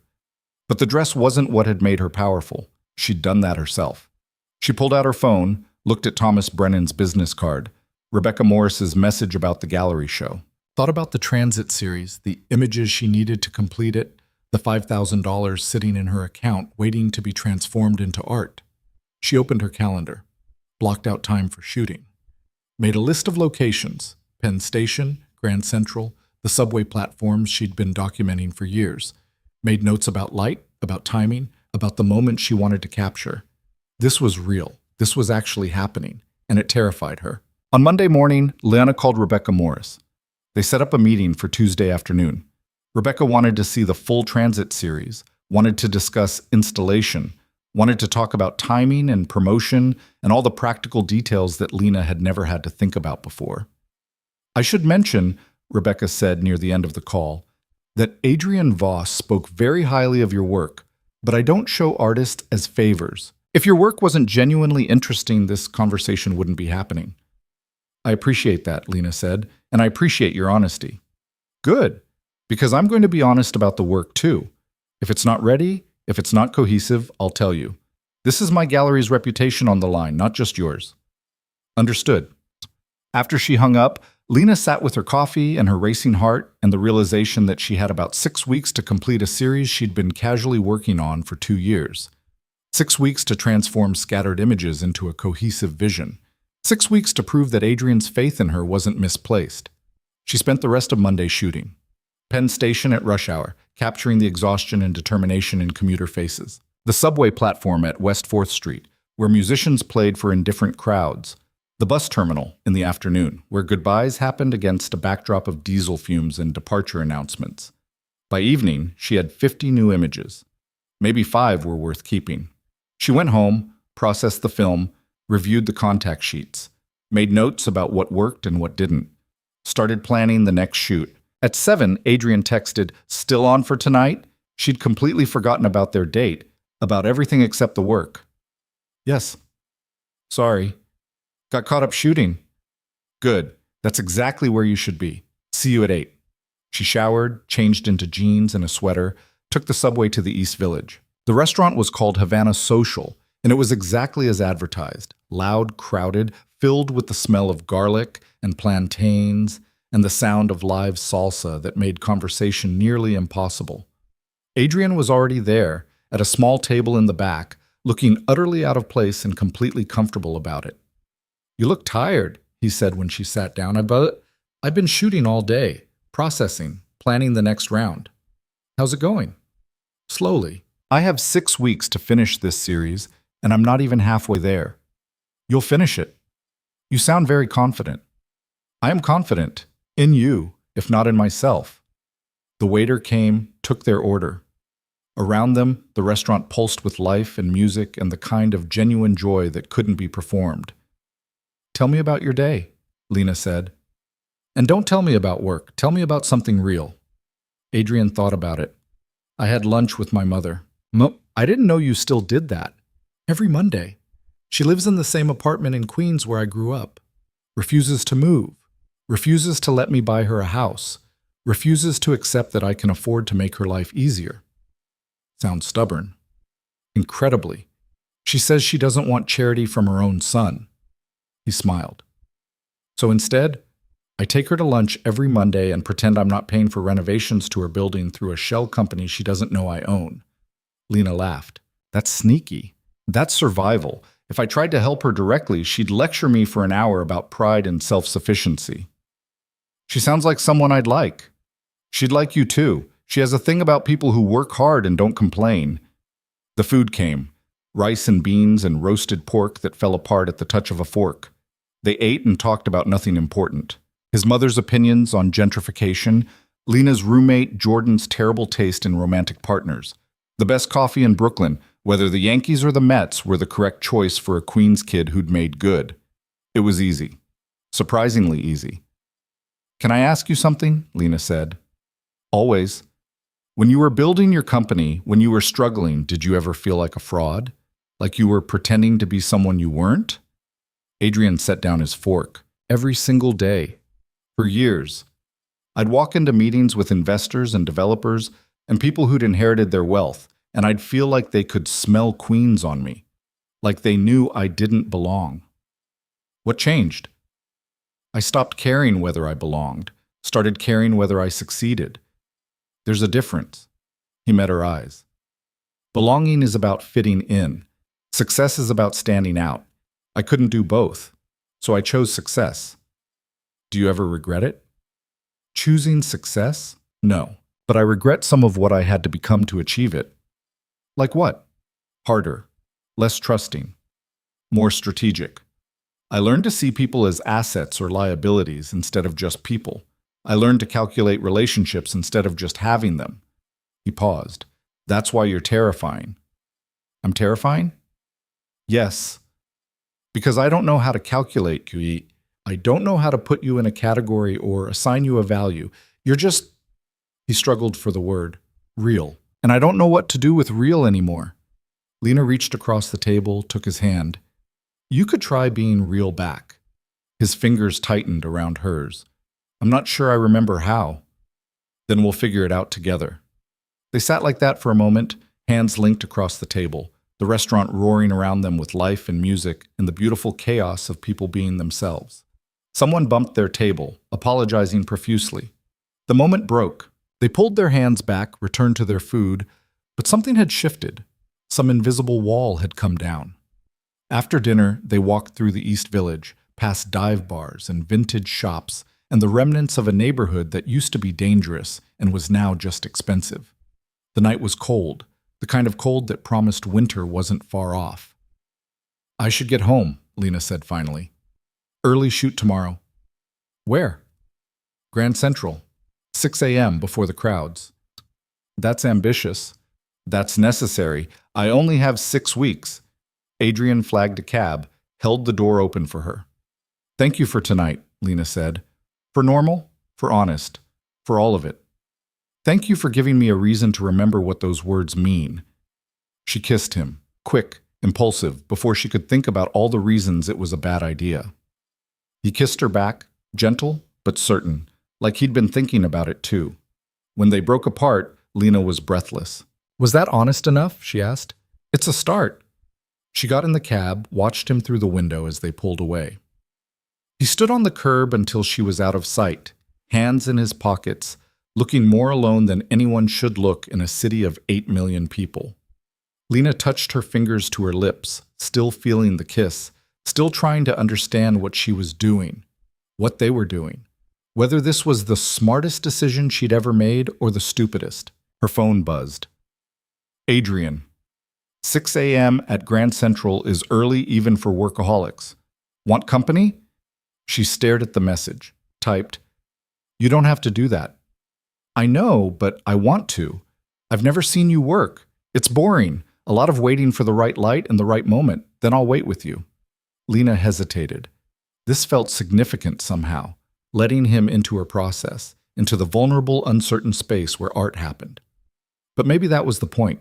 Maybe honest meant showing him the parts that weren't polished yet. Okay, she typed. Meet me at the information booth. 5:45. Don't be late. I'm never late. She smiled, put away her phone, and let the cab carry her home through the city she'd chosen, the life she was building, the story she was finally ready to tell. Adrian was waiting at the information booth when Lena arrived at 5:43, holding 2 cups of coffee that steamed in the early morning cold. Grand Central was nearly empty at this hour, just cleaning crews and a handful of commuters catching the earliest trains out of the city. The light coming through the eastern windows was pale and soft, the kind of light that existed for maybe 20 minutes before the sun burned it away. "You actually came," Lena said, taking one of the coffees. "I said I would. Most people say a lot of things. I'm not most people." She smiled despite herself. "No, you're really not." They stood there for a moment, drinking terrible station coffee and watching the main concourse wake up. A woman in scrubs hurried past, late for a shift. A businessman checked his watch, anxious about a train. 2 teenagers slept on a bench, backpacks clutched close, maybe runaways, or maybe just kids coming home from somewhere they shouldn't have been. "What are you looking for?" Adrian asked quietly. "I don't know until I see it. That's the whole point." Lena pulled out her camera, a Leica M6, film, nothing digital. Transit spaces are interesting because everyone's between somewhere, between home and work, between who they were and who they're becoming. People let their guard down in that in-between space. They forget to perform. And that's when you shoot them. That's when I document them. There's a difference. She raised the camera, framed a shot through the viewfinder. An elderly man stood alone on the platform, visible through the archway, staring down the tracks like he was waiting for a train that would never come. The light caught the side of his face, deepened the lines around his eyes. Lena waited, breathing slowly, finger light on the shutter. The man turned slightly. His expression shifted, from patience to resignation to something that might have been grief. Click. She lowered the camera. "Did you get it?" Adrian asked. "Maybe. Won't know until I develop it." "That must be frustrating, not knowing." "It's part of the process. Film forces you to trust yourself. You can't check the LCD, can't delete and reshoot. You make the choice and you live with it." They moved through the station, Lena shooting sparingly, Adrian staying quiet beside her. He seemed content to just watch, to see how she worked. Most people got bored after 20 minutes. Maya had tried to come along once and lasted an hour before declaring it the most tedious thing she'd ever witnessed. But Adrian stayed, patient and observant, asking occasional questions that showed he was actually paying attention. By 7, the station was filling up. Rush hour crowds poured in, and with them came the noise and the chaos, and the loss of that early morning quiet that made good photographs possible. "I'm done," Lena said, putting the lens cap back on. "How many did you shoot?" "Maybe 20 frames. I'll be lucky if 3 are usable." "That seems like a low success rate." "It is, but those 3 will be perfect," she smiled. "Or at least they'll be true, which is better than perfect." They grabbed breakfast at a diner near Bryant Park, eggs and toast and coffee that was somehow worse than the station coffee. Adrian's phone kept buzzing. He kept ignoring it. "You can check that," Lena said. "I know you have work." "Work can wait." "Can it, though? You run a multi-billion-dollar company." "I run a company that functions perfectly well without me micromanaging every detail. That's what good delegation is for." He finally glanced at his phone, typed a quick response, put it away. "Besides, I'd rather be here." "Watching me eat scrambled eggs?" "Watching you be yourself. It's refreshing." Lena set down her fork. "Can I ask you something? And I need you to be completely honest. Always. Are you doing this because you actually care about me? Or because I'm different from the people you usually spend time with, and different feels interesting right now?" Adrian didn't answer immediately. He picked up his coffee, set it back down without drinking. "I don't know," he said finally. "Maybe both. Maybe I can't separate the two." He met her eyes. "I care about you, I know that much. Whether it's because of who you are or because of how you make me feel about myself, I can't say. Does it matter?" "Yes." "Why?" "Because if you're with me to feel better about yourself, then I'm still just a function, a mirror that reflects back something you want to see, and I've spent enough of my life being what other people needed me to be." Adrian was quiet for a long moment. Outside, the city was fully awake now, taxis honking, people rushing, the endless churn of New York being New York. "You're right," he said, "and I don't have a good answer for you. All I can tell you is that when I'm with you, I feel like I can exhale. Like I don't have to calculate every word, every gesture, every interaction. That might be selfish. It probably is selfish, but it's true. What happens when you get used to that feeling, when it stops being new? I don't know. What happens when you get used to having access and opportunities? When you stop feeling like an outsider? That's different. Is it? We're both using each other for something. You need the connections I can provide. I need the honesty you're willing to give. Maybe that's enough. Maybe that's all anyone has. Lena wanted to argue. Wanted to say that relationships should be about more than mutual benefit, more than what each person could extract from the other. But she wasn't sure she believed that anymore. Marcus had taught her that love without utility was just performance. That people stayed together because they got something out of it, whether that something was status or security or the comfort of not being alone. Maybe Adrian was just honest about the transaction. I have a meeting with Rebecca Morris this afternoon, she said, changing the subject because she didn't have an answer to his question. Want to come? Do you want me there? I'm not sure. Part of me thinks I should do it alone. Prove I can handle it without you, but another part thinks... She hesitated. Another part thinks maybe it's okay to have support. Maybe doing everything alone isn't strength, it's just stubbornness. Which part wins? I don't know yet. Ask me again at 2 o'clock. They finished breakfast.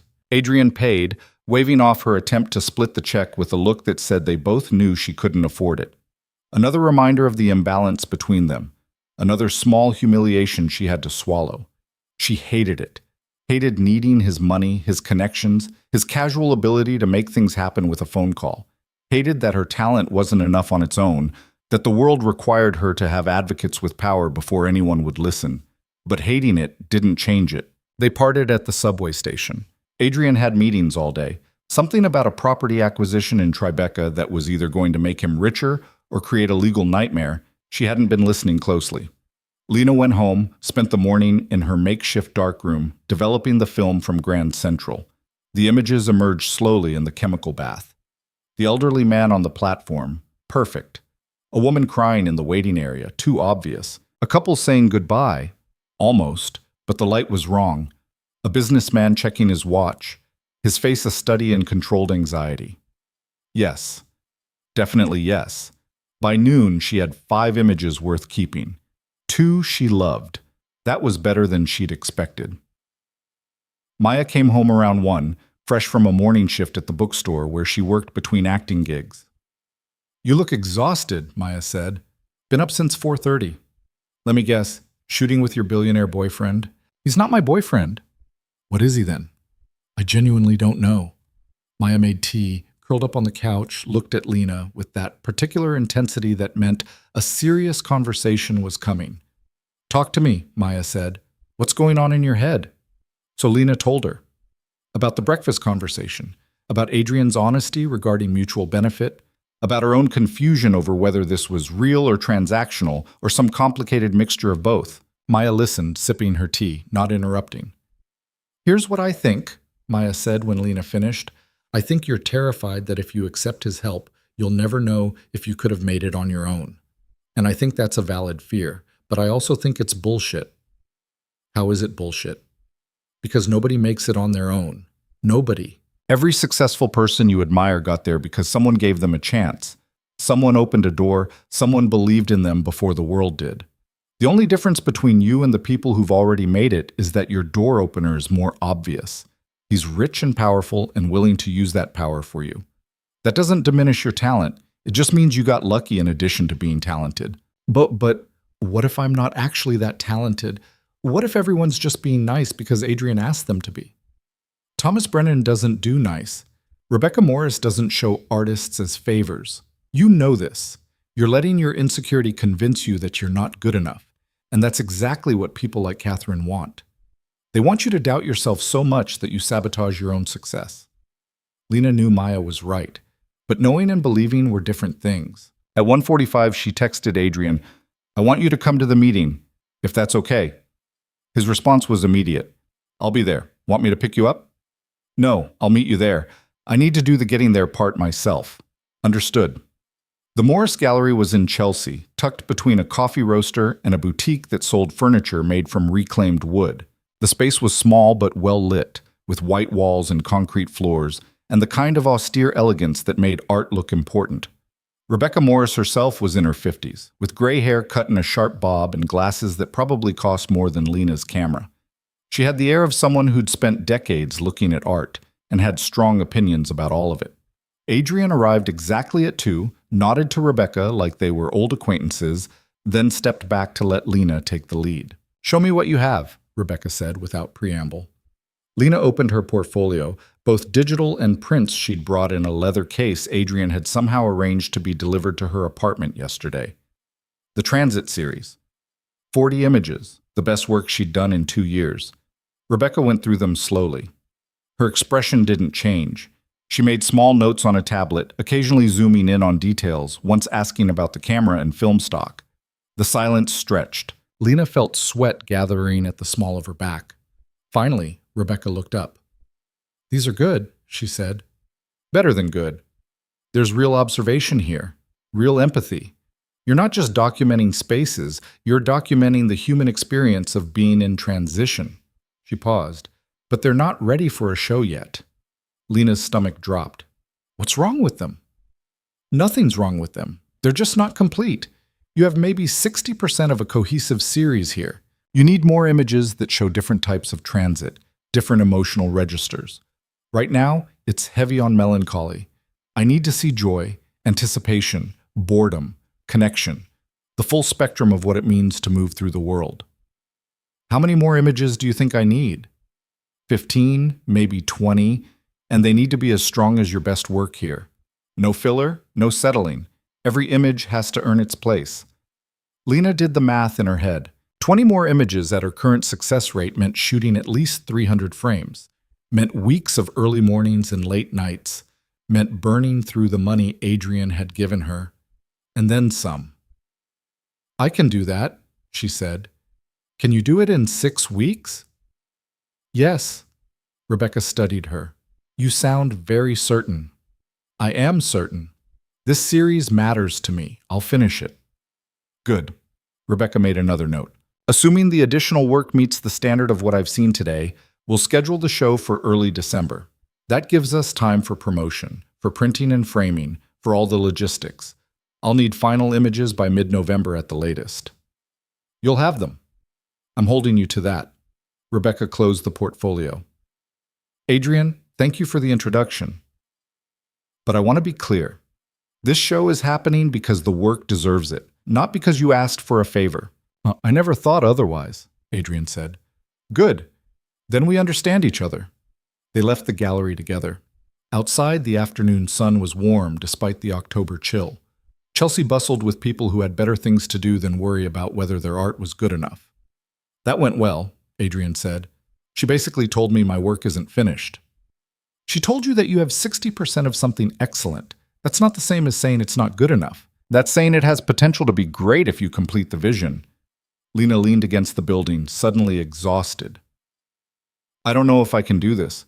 20 more images in 6 weeks, while also working enough freelance gigs to pay rent, while also not having a nervous breakdown. What if you didn't have to worry about rent?" She looked at him sharply. "No." "Hear me out. No, absolutely not. You're not paying my rent." "I'm not suggesting I pay your rent. I'm suggesting you sublet your room for 2 months. Use that money for rent. Focus entirely on finishing the series. Maya and Jordan can handle having a temporary roommate." "That's..." Lena started to argue, then stopped. It actually wasn't a terrible idea. "Where would I stay?" "I have a guest room. You'd have privacy, your own space, and you'd be in Manhattan, closer to the transit hubs you need to shoot. That's a huge imposition. It's a practical solution to a logistical problem. It's also incredibly intimate.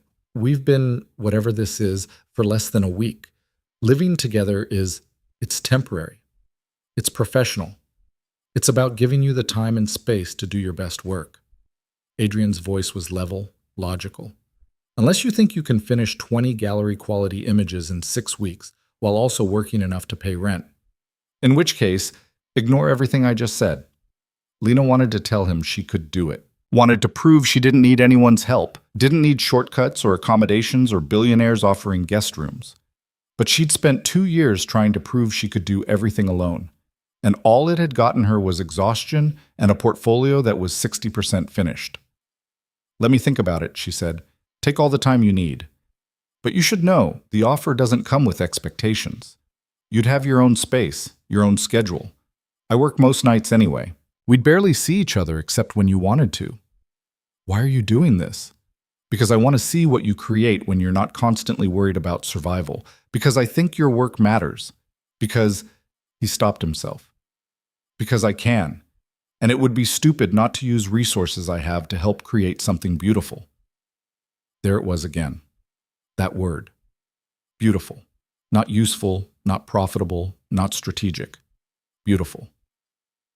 "I'll talk to Maya and Jordan tonight," Lena said. "See if they'd be okay with a subletter." "Fair enough." They walked toward the subway station, not touching, maintaining the careful distance of people who weren't quite sure what they were to each other. "Can I buy you dinner?" Adrian asked. "Or are you sick of me yet?" "I'm not sick of you, but I need to process everything that happened today. Rain check?" "Of course." At the subway entrance, he stopped her with a hand on her arm. "Lena, you're going to finish this series. You're going to have an incredible show. And people are going to see your work and understand what I saw the first time I looked at it. That you have something rare, something true. Don't doubt that." "I'll try. That's all I ask." She went home, climbed the 4 flights to the apartment, found Maya and Jordan both home for once.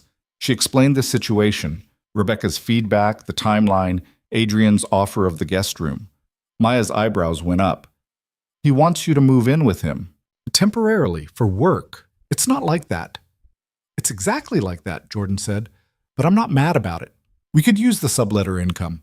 And honestly, you've been stressed about money for so long, maybe taking the pressure off for a couple months would be good for you." "You're both okay with having a stranger here?" "We'll vet them," Maya said. "Make sure they're not serial killers. But yeah, I think you should do it. Not because of Adrian, though he seems decent for a billionaire, but because you deserve the chance to focus on your work without constantly juggling survival." "What if it changes things? Between Adrian and me?" "Then it changes things. But sitting here worrying about money isn't going to preserve some imaginary boundary. That boundary's already gone. He's already in your life. Might as well get a nice guest room out of it." Lena laughed despite herself. "You make it sound so transactional." "It is transactional. Everything's transactional. The only question is whether the transaction is fair, and from where I'm sitting, it seems pretty fair. He gets to feel like a patron of the arts. You get to make art without starving. Everybody wins." That night, Lena texted Adrian.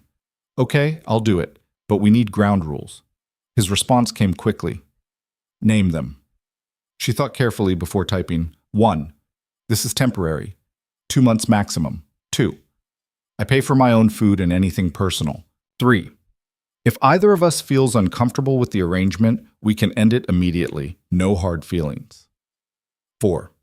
My work stays separate from whatever this is between us. The gallery show succeeds or fails on its own merit. Agreed to all of it. "When do you want to move in? Is this weekend too soon? This weekend is perfect. I'll have the room ready." Lena stared at her phone, trying to process what she'd just agreed to. She was moving in with a man she'd known for less than a week. A man who'd inserted himself into her life so completely that she couldn't remember what it felt like before he was there. This was either the smartest decision she'd ever made or the stupidest. Probably both. The next 3 days were a blur of logistics. She posted the room on a subletter site, interviewed candidates, settled on a grad student named Priya, who seemed responsible and quiet. She packed up her essentials, clothes, camera equipment, laptop, the things she couldn't live without. Everything else stayed in the apartment, waiting for her to come back. If she came back. Maya helped her pack, offering commentary and occasional warnings about not losing herself in someone else's life. "Just remember who you are," Maya said. "Remember what you want. Don't let his world erase yours." "I won't." "Promise me." "I promise." On Saturday morning, Adrian sent a car. Lena loaded her bags, hugged Maya and Jordan goodbye, and tried not to think about what she was doing. The car took her to an address in Tribeca, a converted warehouse building with industrial windows and the kind of understated elegance that screamed money without needing to announce it. Adrian met her in the lobby, helped carry her bags to the elevator. They rode to the top floor in silence. His apartment was, Lena didn't have words for it, open floor plan, exposed brick, floor-to-ceiling windows overlooking the Hudson River. The kind of space you saw in architecture magazines, the kind of space that looked barely lived in. "Guest room's this way," Adrian said, leading her down a hallway. The room was bigger than her bedroom in Brooklyn. King bed, attached bathroom, desk by the window, empty closet waiting to be filled. Impersonal, but comfortable, like a very expensive hotel room. "This okay?" Adrian asked. "It's perfect." "Good. I'll let you settle in. I have work calls most of the day, so I'll be in my office. Help yourself to anything in the kitchen, mikasa, etc." He left, closing the door softly behind him. Lena sat on the bed, looked around the room, tried to understand what her life had become. A week ago, she'd walked into a restaurant expecting a networking dinner and walked out with this. Whatever this was. A billionaire benefactor, a gallery show, a transit series to complete, a temporary home in one of the most expensive neighborhoods in Manhattan. It felt surreal. It felt wrong. It felt like something that would collapse the moment she stopped moving, but it also felt like possibility. She unpacked her bags, set up her laptop on the desk, laid out her camera equipment, made the space hers, or as hers as it could be while staying in someone else's home. Then she made a plan, shooting schedule for the next 6 weeks. Locations, times, specific shots she needed. She'd finish this series. She'd prove that Rebecca's faith wasn't misplaced, that Adrian's investment wasn't wasted, that she deserved to be here. That night, Adrian knocked on her door around 8. "I'm making dinner," he said. "Pasta. Nothing fancy. Want some?" They ate in the kitchen at a marble island that probably cost more than Lena's student loan. The pasta was actually good. He'd clearly learned to cook somewhere along the way. "How was your first day?" Adrian asked. "Strange. Good strange, but strange. Give it a few days. It'll start to feel normal." "Will it?" "Because I'm sitting in a multi-million-dollar apartment eating homemade pasta with a man I met a week ago at the worst dinner party of my life. Normal feels like a distant memory." Adrian smiled. "Fair point. But strange doesn't have to be bad." "No, it doesn't." They cleaned up together, an easy domestic rhythm that felt both comfortable and terrifying in its intimacy. Then Adrian disappeared into his office, and Lena went back to her room, and the apartment settled into quiet. She lay in bed that night, listening to the unfamiliar sounds of a new space, watching the city lights reflect off the ceiling, thinking about everything that had changed and everything that was still changing. Somewhere in the apartment, she heard Adrian moving around, heard water running, heard a door close, heard the soft sounds of another person existing in the same space. It should have made her nervous, should have felt like an invasion of privacy, a loss of independence, a surrender of control.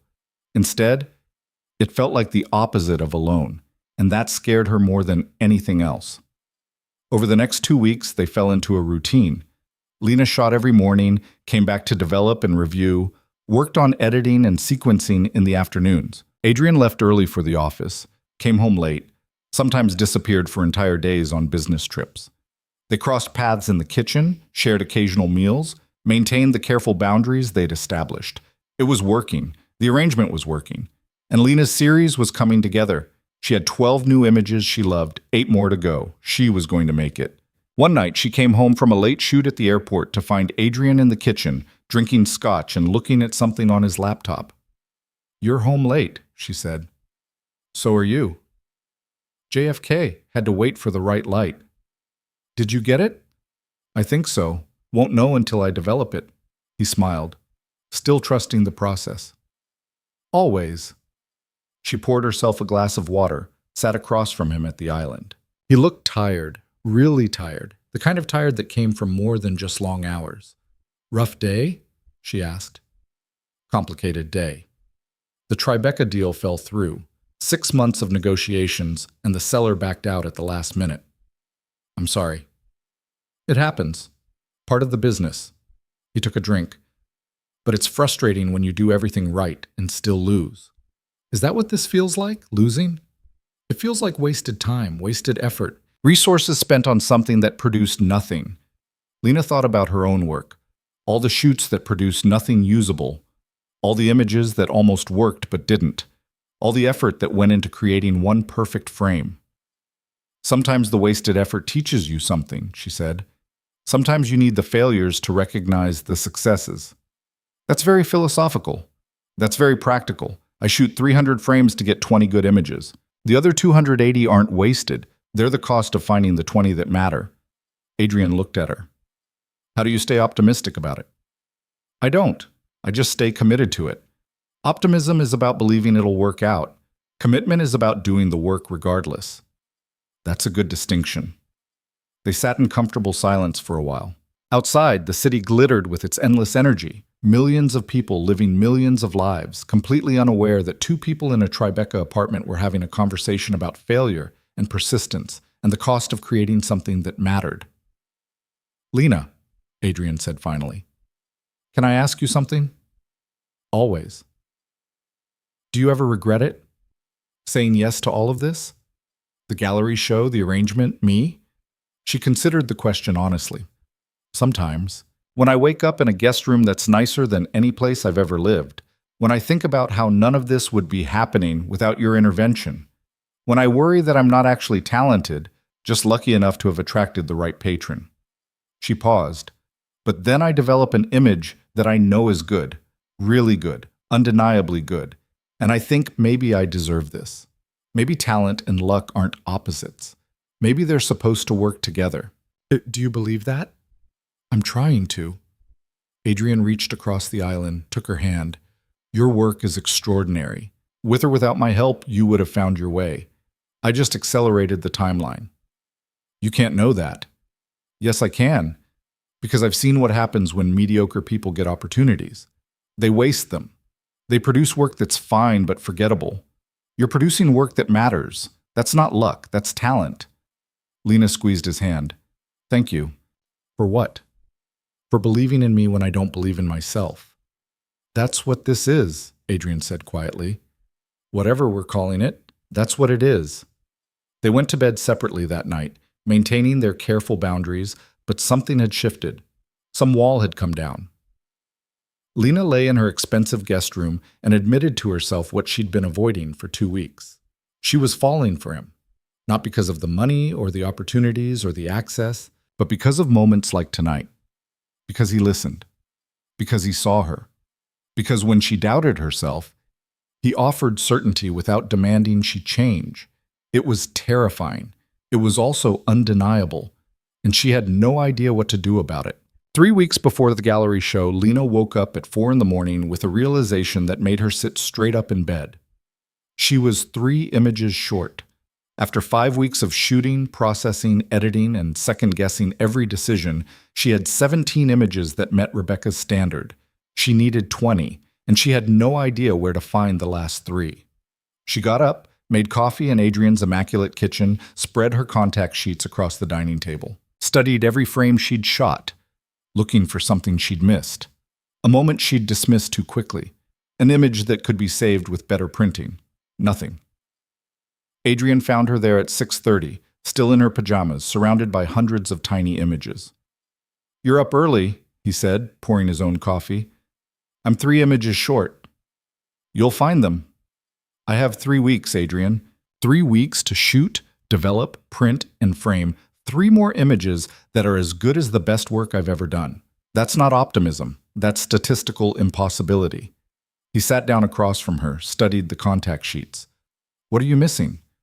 I don't know. That's the problem. Rebecca said I needed the full emotional spectrum: joy, anticipation, connection. I have melancholy covered. I have resignation, exhaustion, isolation. But the positive emotions, she gestured helplessly at the images. I can't seem to capture them authentically. They all feel forced. Maybe you're trying too hard. Trying too hard is literally my only skill. Adrian smiled. Maybe you need to stop shooting transit as a concept and start shooting it as an experience you're having, not documenting other people's journeys, documenting your own. Lena stared at him. That's not a terrible idea. Don't sound so surprised. She spent the next week trying to see transit differently, not as an observer, but as a participant. She rode trains to nowhere, sat in bus stations, reading books, wandered through airports, watching reunions happen around her. And slowly, carefully, she found her last three images. A father lifting his daughter off a train, her face pure joy. A couple holding hands on the subway, so focused on each other they'd missed their stop.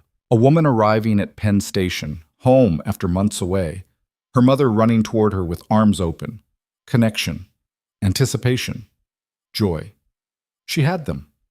2 weeks before the show, Lena delivered the final images to Rebecca. They met at the gallery, Rebecca going through each print with her usual careful attention, making notes, occasionally asking questions about composition or printing choices. When she finished, Rebecca looked up. "These are excellent," she said. "This is a complete series. Well done." Lena felt something crack open in her chest, relief and pride and terror all mixed together. "So we're really doing this," she said. "We're really doing this. Opening night is December 7th. I'll handle promotion, installation, all the logistics. You just need to show up and let people tell you how brilliant you are. I'm not good at accepting compliments. Learn, because you're going to get a lot of them." That night, Lena came home to find Adrian already there, which was unusual. He was normally at the office until at least 8. "Rebecca approved the series," she said, dropping her bag by the door. "I know. She called me." "Why did she call you?" "Because I'm listed as a sponsor of the show. She wanted to thank me for the introduction." Lena felt something cold settle in her stomach. "You're sponsoring the show." "Partially, it's standard practice. Galleries need funding for—" "How much?" Adrian hesitated. "Does it matter?" "How much, Adrian?" $20,000 for printing, framing, promotion, the opening reception. It's not $20,000. Lena sat down heavily on the couch. "You spent $20,000 on my show." "I invested $20,000 in your career. There's a difference." "No, there isn't. It's the same thing. You're buying my success." "I'm facilitating your success. Your work is what makes the show matter. The money just ensures people see it." Lena put her head in her hands. "I can't do this." "Can't do what?" "This. Any of this. I can't accept your money for the show. I can't live in your guest room. I can't keep pretending this is normal." "It is normal. Galleries have sponsors. Artists have patrons. This is how the art world works. Maybe for some people, but not for me." She looked up at him. "I need to know that I earned this. That my work is good enough on its own merit. And as long as you're writing checks, I'll never know that." Adrian was quiet for a long moment. "What do you want me to do?" "I want you to be honest with me. Is Rebecca showing my work because it's good, or because you paid her $20,000? "Both." The honesty of it hit like a slap. "Both," Lena repeated. "Yes, both. Your work is extraordinary. Rebecca genuinely believes in it. But would she have given you a show this quickly, with this much promotion, if I hadn't helped fund it? Probably not. The art world moves slowly for unknowns. I accelerated the process." He leaned forward. "Does that make your work less valid?" "Yes." "Why?" "Because I didn't earn it on my own terms. I earned it on yours." "And what are your terms? Work yourself to exhaustion for another 5 years, hoping someone eventually notices? Submit to hundreds of galleries and get rejected 99 times before someone says yes? Struggle and suffer and prove your worthiness through deprivation?" His voice was sharp now, frustrated. "That's not virtue, Lena. That's just suffering for the sake of suffering. It's called paying your dues. It's called wasting time you don't have." Adrian stood, paced to the windows. "You're 26 years old. You're incredibly talented. You have maybe 10 years, 15 if you're lucky, before the art world decides you're too old to be an emerging artist and not established enough to matter. Every year you spend struggling in obscurity is a year you lose. I'm giving you a shortcut." "Why is that so offensive to you?" "Because I don't know if I'm good enough to deserve it." The words came out louder than she intended, louder than she'd meant to say them. But there they were, raw and honest and undeniable. Adrian turned to look at her. "You think you don't deserve success?" "I think I don't deserve success that I didn't earn. And you think anything I help with doesn't count as earned." "Yes, that's absurd." "That's honest." They stood in tense silence. Outside, the sun was setting over the Hudson, painting the river gold and red. beautiful and indifferent to their small human drama. I can't win with you, Adrian said finally. If I help, I'm buying your success. If I don't help, I'm withholding resources you need. There's no version of this where I'm not the problem. You're not the problem. I am, Lena's voice cracked. I'm the problem because I can't believe I'm good enough. Because every time something good happens, I assume it's a mistake or charity or luck. Because Marcus spent a year convincing me I was mediocre and insecure and not sophisticated enough, and part of me still believes him. Marcus was an idiot. Marcus was right about some things. I am insecure. I do doubt myself. I'm not sophisticated. I don't belong in galleries or museums or apartments like this. Adrian crossed the room, sat beside her on the couch. Lena, look at me. She did. You belong anywhere your work can be seen, he said. You belong in galleries because your photographs are extraordinary. You belong in museums because your vision matters. You belong in this apartment because I want you here, not because you're a project or a charity case or entertainment. Because when I'm with you, I remember what it feels like to care about something real. What if I disappoint you? What if you don't? What if the show fails? What if no one likes it? What if I prove Marcus right, that I was never good enough and everyone was just being nice? Then you'll learn from it, and you'll make better work, and you'll keep going. He took her hand. But I don't think that's going to happen. I think people are going to see your work and recognize what I recognized. Something true. Something that matters. Lena felt tears threatening. She blinked them back. I'm terrified. Good. Fear means it matters to you. That's what you said before. At the MoMA benefit. It's still true. She leaned against him, let herself be held, let herself stop fighting for a moment. His arms came around her, solid and certain, and she thought maybe this was okay. Maybe accepting help didn't make her weak. Maybe letting someone support her wasn't the same as being carried. I'm sorry, she said quietly, for freaking out, for making this harder than it needs to be. Don't apologize. Your feelings are valid. Your fears are valid. I just wish you could see yourself the way I see you. How do you see me? As someone who walked into a room designed to destroy her and almost made it out with her dignity intact. As someone who works harder than anyone I know. As someone whose talent is undeniable once you stop talking yourself out of believing in it. Lena pulled back to look at him. Why do you care so much? Really? I know you've said it before, but I still don't understand. You could invest in anyone, help anyone. Why me? Adrian was quiet for a long moment. Because when I met you, I was so tired of performing, of being the version of myself that everyone expected. The ruthless businessman, the self-made billionaire, the guy who won by being smarter and more calculating than everyone else. That's who I am. But it's not all I am. He touched her face gently. When I'm with you, I don't have to perform. I can just exist. That's rare. That's worth protecting. So I'm your escape from reality. No. You're my reminder that reality can be more than performance. Lena kissed him. Not the quick kiss from before, not the tentative testing of boundaries. A real kiss. Deep and certain, and full of everything she'd been afraid to admit. He kissed her back like he'd been waiting for permission. When they broke apart, both breathless, Lena said, I'm still sleeping in the guest room. Adrian laughed. I wouldn't expect anything else. But that night, she didn't sleep in the guest room. She fell asleep on the couch, her head on his chest, his arms around her, the city lights painting patterns on the ceiling while they talked about everything and nothing until the words ran out and only comfortable silence remained. The next 2 weeks were a blur of preparation. Final printing and framing, decisions about arrangement and flow, promotional materials, press releases, the endless logistics of turning 20 photographs into an exhibition. Rebecca handled most of it, but Lena was involved in every decision. She wanted to understand the process, wanted to know how galleries worked, wanted to be more than just the artist who showed up for the opening. Maya and Jordan came to visit one afternoon, ostensibly to see how Lena was doing, but really to check out Adrian's apartment and make sure she hadn't completely lost herself in his world. This place is insane, Jordan said, staring at the view, like genuinely insane. You could fit 3 of our apartments in this living room. 4, Lena corrected. Maya was quieter, studying Lena with concerned eyes. You look different. Different how? Happier, but also more anxious. Like you're waiting for everything to fall apart. That's accurate. They sat in the kitchen. Adrian had made himself scarce, understanding that Lena needed time with her friends, and Lena told them everything. The fight about the sponsorship, her fears about deserving success, the kiss, the slow shift from professional arrangement to something that felt dangerously close to love.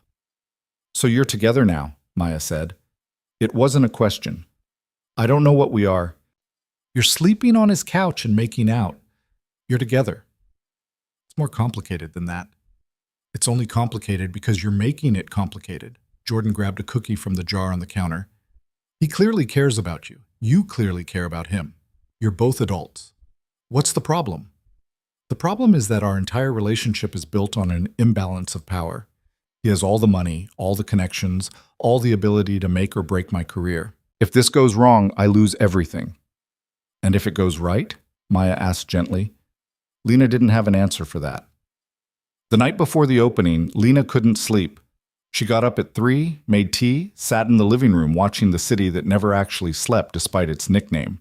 Adrian found her there an hour later. "Nervous?" he asked. "Terrified. Want company?" "Please." He sat beside her and they watched the city in silence. Across the river, lights glittered in New Jersey. Below, the occasional taxi passed, searching for fares that didn't exist at this hour. "What if it's terrible?" Lena asked quietly. "What if I walk into that gallery tomorrow and realize my work isn't actually good? That everyone's been lying to me out of politeness?" "That won't happen. You can't know that. I can know that your work is good. Whether other people recognize it is out of your control. But the quality of the work itself, that's undeniable. People deny undeniable things all the time. Then they're idiots, and their opinion doesn't matter." Lena smiled despite her anxiety. "That's very binary thinking." "I built a company on binary thinking. It works." "Life isn't business." "No, it's messier. But the principle still applies. Some people will get it, some won't. The ones who get it are your people. The ones who don't aren't worth worrying about." That's easier said than believed. Most things are. They sat in comfortable silence for a while. Then Adrian said, "I have something for you, an opening night gift." "You've already given me too much." "This isn't money, it's something else. Wait here." He disappeared into his office, came back with a small box wrapped in plain paper. Lena opened it carefully. Inside was a vintage Leica lens, the exact lens she'd been saving up for, the one that cost $3,000 she didn't have. "Adrian, I can't." "It's not a gift, it's a loan. You'll need it for your next series. When you're done with it, you can give it back or buy it from me or keep it forever. Your choice." "This is incredibly expensive." "It's a tool. Tools should be used." Lena held the lens carefully, feeling the weight of it. "Thank you." "You're welcome. I mean it. For everything. For believing in me. For being patient with my insecurity and my doubt and my tendency to self-sabotage. For—" Her voice caught. "For seeing me." Adrian pulled her close. "You're not hard to see. You just don't give yourself permission to be visible. I'm trying to change that. I know. That's what tomorrow is about. Letting yourself be seen." They stayed up until dawn, talking about the show, about her fears, about what came next. When the sun rose over the city, painting everything gold, Lena felt something shift. Maybe she was ready for this. Maybe she deserved this. Maybe it was time to stop fighting her own success. The gallery opening was scheduled for 7. Lena arrived at 5, met Rebecca to go over final details, made small adjustments to the arrangement of images. Everything looked perfect. Everything looked like someone else's work, someone professional and established and confident. It took her a moment to accept that it was hers. People started arriving at 6:30. Gallery owners, curators, collectors, journalists. The art world crowd mixed with Adrian's business associates and Lena's friends from Brooklyn. Maya and Jordan showed up wearing their nicest clothes, proud and nervous on her behalf. Thomas Brennan arrived at 7 exactly, spent 20 minutes studying each image, then found Lena in the crowd. "This is exceptional work," he said. "I'm confirming you for the group show in February. I'll be in touch next week with details." Lena nodded, not trusting herself to speak. By 8, the gallery was packed. People Lena didn't know were discussing her work, debating its merits, placing red dots next to images they wanted to purchase. The transit series that had consumed her life for 5 weeks was now public, now subject to judgment, now out of her control. Catherine arrived at 8:30, dressed impeccably, accompanied by James and Diane from that first terrible dinner. Lena saw them enter, felt her stomach drop. Adrian appeared at her side immediately. "You don't have to talk to them."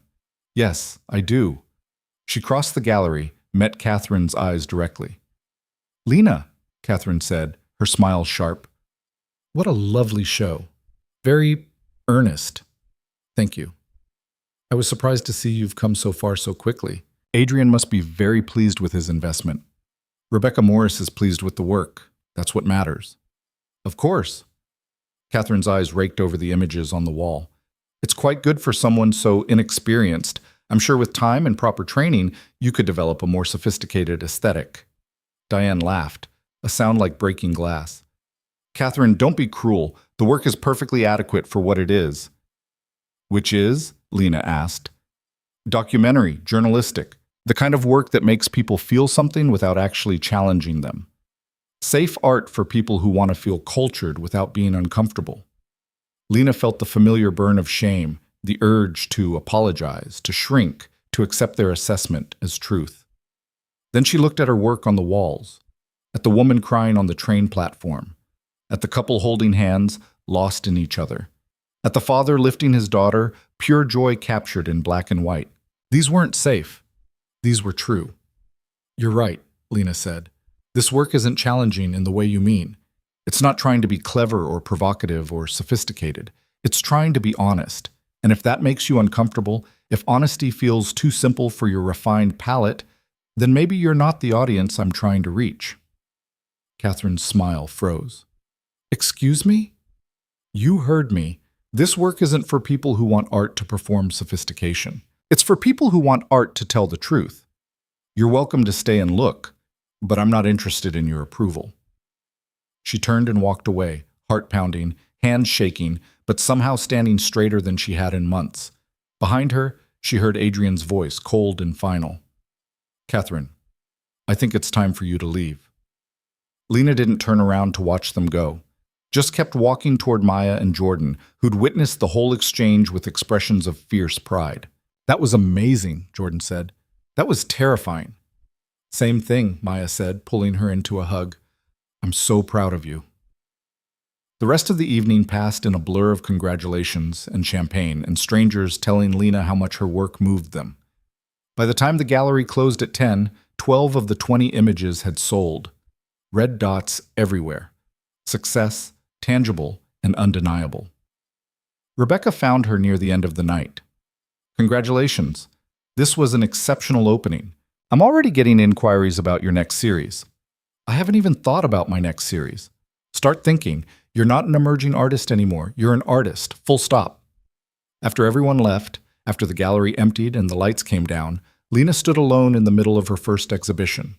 Her work surrounded her, illuminated by gallery lights, no longer hers. Now it belonged to the people who'd bought it, to the people who'd seen it, to the conversation it had become. Adrian waited by the door, giving her space to have this moment alone. You ready? He called softly. Yeah, I'm ready. They walked out into the December cold, the gallery lights dimming behind them. The city was alive with people going to dinner, going home, going about their lives. None of them knew that something monumental had just happened, that a woman who'd been told she didn't belong had just claimed her space anyway. How do you feel? Adrian asked. Lena thought about it. Exhausted, relieved, terrified about what comes next, but also, she paused, searching for the word, proud. I'm proud of what I made. You should be. They walked in silence for a while, no destination in mind. Just walking through Chelsea, past other galleries, past restaurants and boutiques, and the endless commercial hum of Manhattan. I need to tell you something, Lena said finally. Okay. I'm in love with you. Adrian stopped walking. What? I'm in love with you. I have been for weeks. Maybe since that first night, I don't know. But I need you to know. Because I can't keep pretending this is casual or professional or whatever we've been calling it. You've changed my life. You've changed how I see myself. And I'm terrified that you're going to wake up one day and realize I'm just another struggling artist you helped, that the novelty will wear off and I'll be left with a broken heart in a gallery show I can't separate from you." She was rambling now, words tumbling out faster than she could organize them. "But I'd rather tell you how I feel and risk losing you than keep pretending I'm okay with boundaries and guest rooms and this careful distance we've been maintaining. So there it is. I love you, and I don't know what to do about it." Adrian looked at her for a long moment. Then he smiled. That real smile, the one that made him look younger and less guarded and almost boyish. "I love you too," he said simply. "You do?" "Of course I do.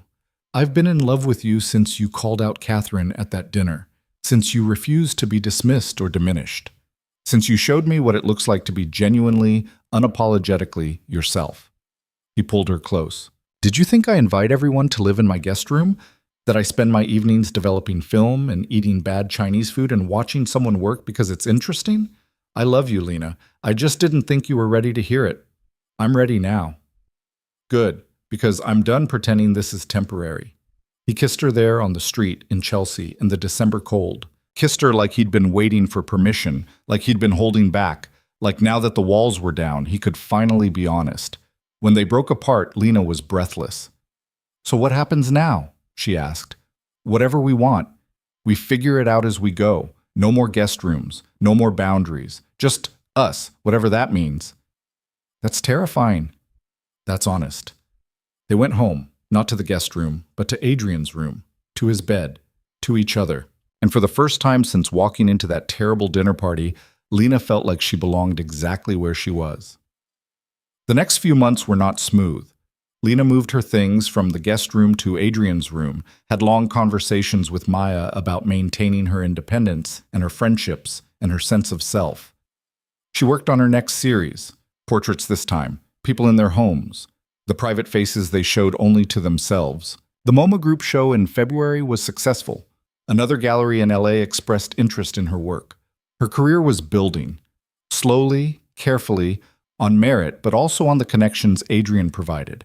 And she was learning to accept both as valid. They fought sometimes, about money, about boundaries, about what it meant to be a patron versus a partner, about whether accepting his help diminished her achievements or simply accelerated them. They didn't always agree, but they learned to disagree honestly, without either of them shrinking to accommodate the other. Maya warned her, more than once, about losing herself in someone else's life, about mistaking security for love, or confusing gratitude with affection. Lena listened, considered the warning seriously, and decided that what she felt was real. Not perfect, not uncomplicated, but real. In March, Marcus sent an email, a long, rambling apology that mentioned his compliance issues at work, his realization that he'd been unfair to her, his hope that they could have coffee and talk about closure. Lena deleted it without responding. She didn't need his closure, didn't need his apology or his validation or his belated acknowledgement that she'd been right to leave. That chapter was over, and she had no interest in revisiting it. In April, Adrian's mother invited Lena to their standing Monday lunch. It was awkward and wonderful. Maria Voss was exactly as stubborn and sharp as Adrian had described, and she spent most of lunch interrogating Lena about her work, her background, her intentions toward her son. "He's a good boy," Maria said in accented English. "But he works too hard, doesn't know how to rest. You make him rest?" "I try." "Good. He needs someone who's not impressed by all the money. Someone who sees him." "I see him," Maria nodded approvingly. "Then you can stay." By summer, Lena had enough gallery sales to pay off a significant chunk of her student loans. She kept shooting, kept building her body of work, kept learning how to exist in the art world without apologizing for being there. She and Adrian bought a loft in Brooklyn, somewhere between his world and hers, with space for her darkroom and his office, and the life they were building together. She insisted on contributing to the down payment, even though her contribution was a fraction of his. It mattered to her. He understood. They hosted a dinner party, not the kind from that first terrible night, but something smaller, more intimate. Maya and Jordan, Thomas Brennan, Rebecca Morris, Adrian's mother, a few of his colleagues who'd become friends.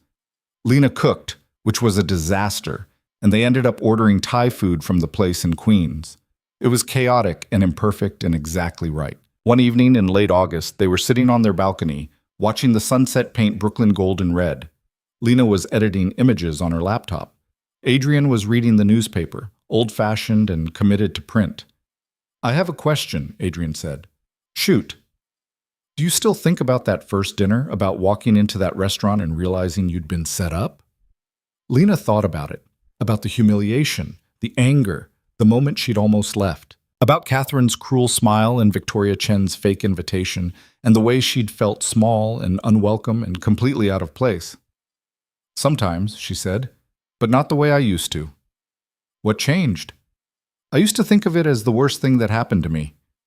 Now I think of it as the night my life split open, the night I stopped accepting being made small." She looked at him. "The night I met you. Do you regret it? Any of it?" "Which part?" "All of it. The complications, the power imbalance, the way we started. Do you wish it had been different?" Lena considered the question honestly.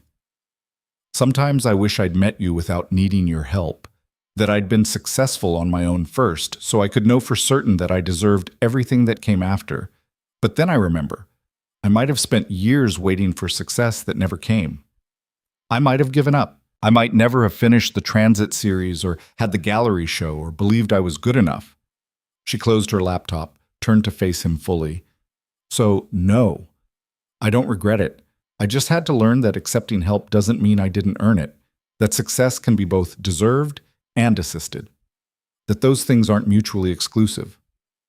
"And now you believe that?" "Most days. Some days I still doubt everything, but I'm working on it." Adrian smiled. "Good, because I have news." "What news?" "The Guggenheim wants to acquire 3 images from your transit series for their permanent collection." Lena stared at him. "The Guggenheim. The Guggenheim. They want my work. They want your work." She couldn't speak, couldn't process. The Guggenheim, one of the most prestigious museums in the world, her photographs in their permanent collection, alongside artists she'd studied in school, artists whose careers she'd only dreamed of approaching. "How did this happen?" she managed finally. "Thomas Brennan recommended you. They'd been following your work since the MoMA Group show. They made the decision themselves. I had nothing to do with it." "You're sure?" "I'm sure. This one's all you." Lena felt tears threatening. Happy tears, grateful tears, the kind of tears that came from years of doubt finally cracking open into belief. "I did it," she whispered. "I actually did it. You did it." She kissed him, tasting salt and joy and the strange sweet relief of finally believing she deserved to be here. "Thank you," she said when they broke apart. "For what?" "I didn't do anything." "For believing in me when I couldn't believe in myself. For being patient with my doubt. For standing up at that dinner and choosing me when you could have chosen silence." "I didn't choose you," Adrian said. "I recognized you. There's a difference." "What's the difference?" "Choosing implies you were an option among many. Recognition means I saw something that was already there, something that would have mattered eventually, with or without me. I just made sure people were paying attention." Lena leaned against him, watching the sunset fade to twilight. Below, Brooklyn hummed with life. Families having dinner, kids playing in the street, the endless ordinary magic of people existing together. She'd spent so long feeling like she didn't belong anywhere. Too poor for the art world, too ambitious for Brooklyn, too uncertain for success. But sitting here, in a home she'd helped choose, with work that museums wanted to acquire, with a man who loved her for who she was, and not who he needed her to be, she finally understood. She didn't have to belong to the world. She just had to belong to herself. And for the first time in her life, she did. 6 months later, Lena stood in the Guggenheim, looking at her own work on the wall. The Transit series, 3 images selected from the 20, hung in a gallery alongside photographs by artists whose names she'd once only whispered with reverence. Adrian stood beside her, quiet and proud. "How does it feel?" he asked. "Surreal. Terrifying.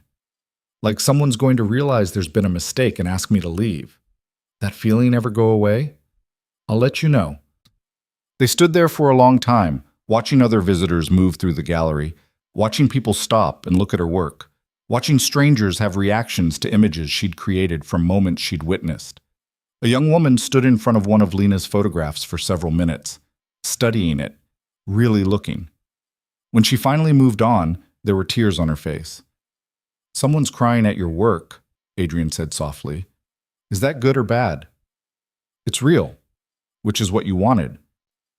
Lena thought about that first dinner, about walking into a room she wasn't supposed to survive, about Catherine's cruel smile and Victoria's fake invitation and Marcus's casual dismissal of everything she was. She thought about being the joke, and realized she'd never been the joke at all. She'd been the answer to a question she hadn't known how to ask. What happens when you stop trying to belong and start being yourself? What happens when you let yourself be seen, completely and unapologetically? This happened. Museums and galleries and strangers crying at your work. A partner who saw you and chose you anyway. A life built not on performance but on truth.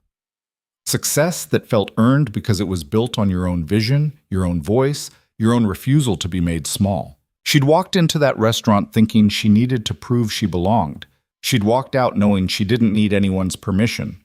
And everything that came after, the gallery shows, the museum acquisitions, the career that was finally, impossibly, real, was just confirmation of something she'd always been but hadn't let herself believe. She was enough. She'd always been enough. She just hadn't known it yet. Adrian took her hand as they walked out of the museum into the New York afternoon, into the life they were building together. Not perfect, not uncomplicated, but real and true and theirs. "Where to now?" he asked. Lena smiled. "Wherever we want. We'll figure it out as we go." And they did.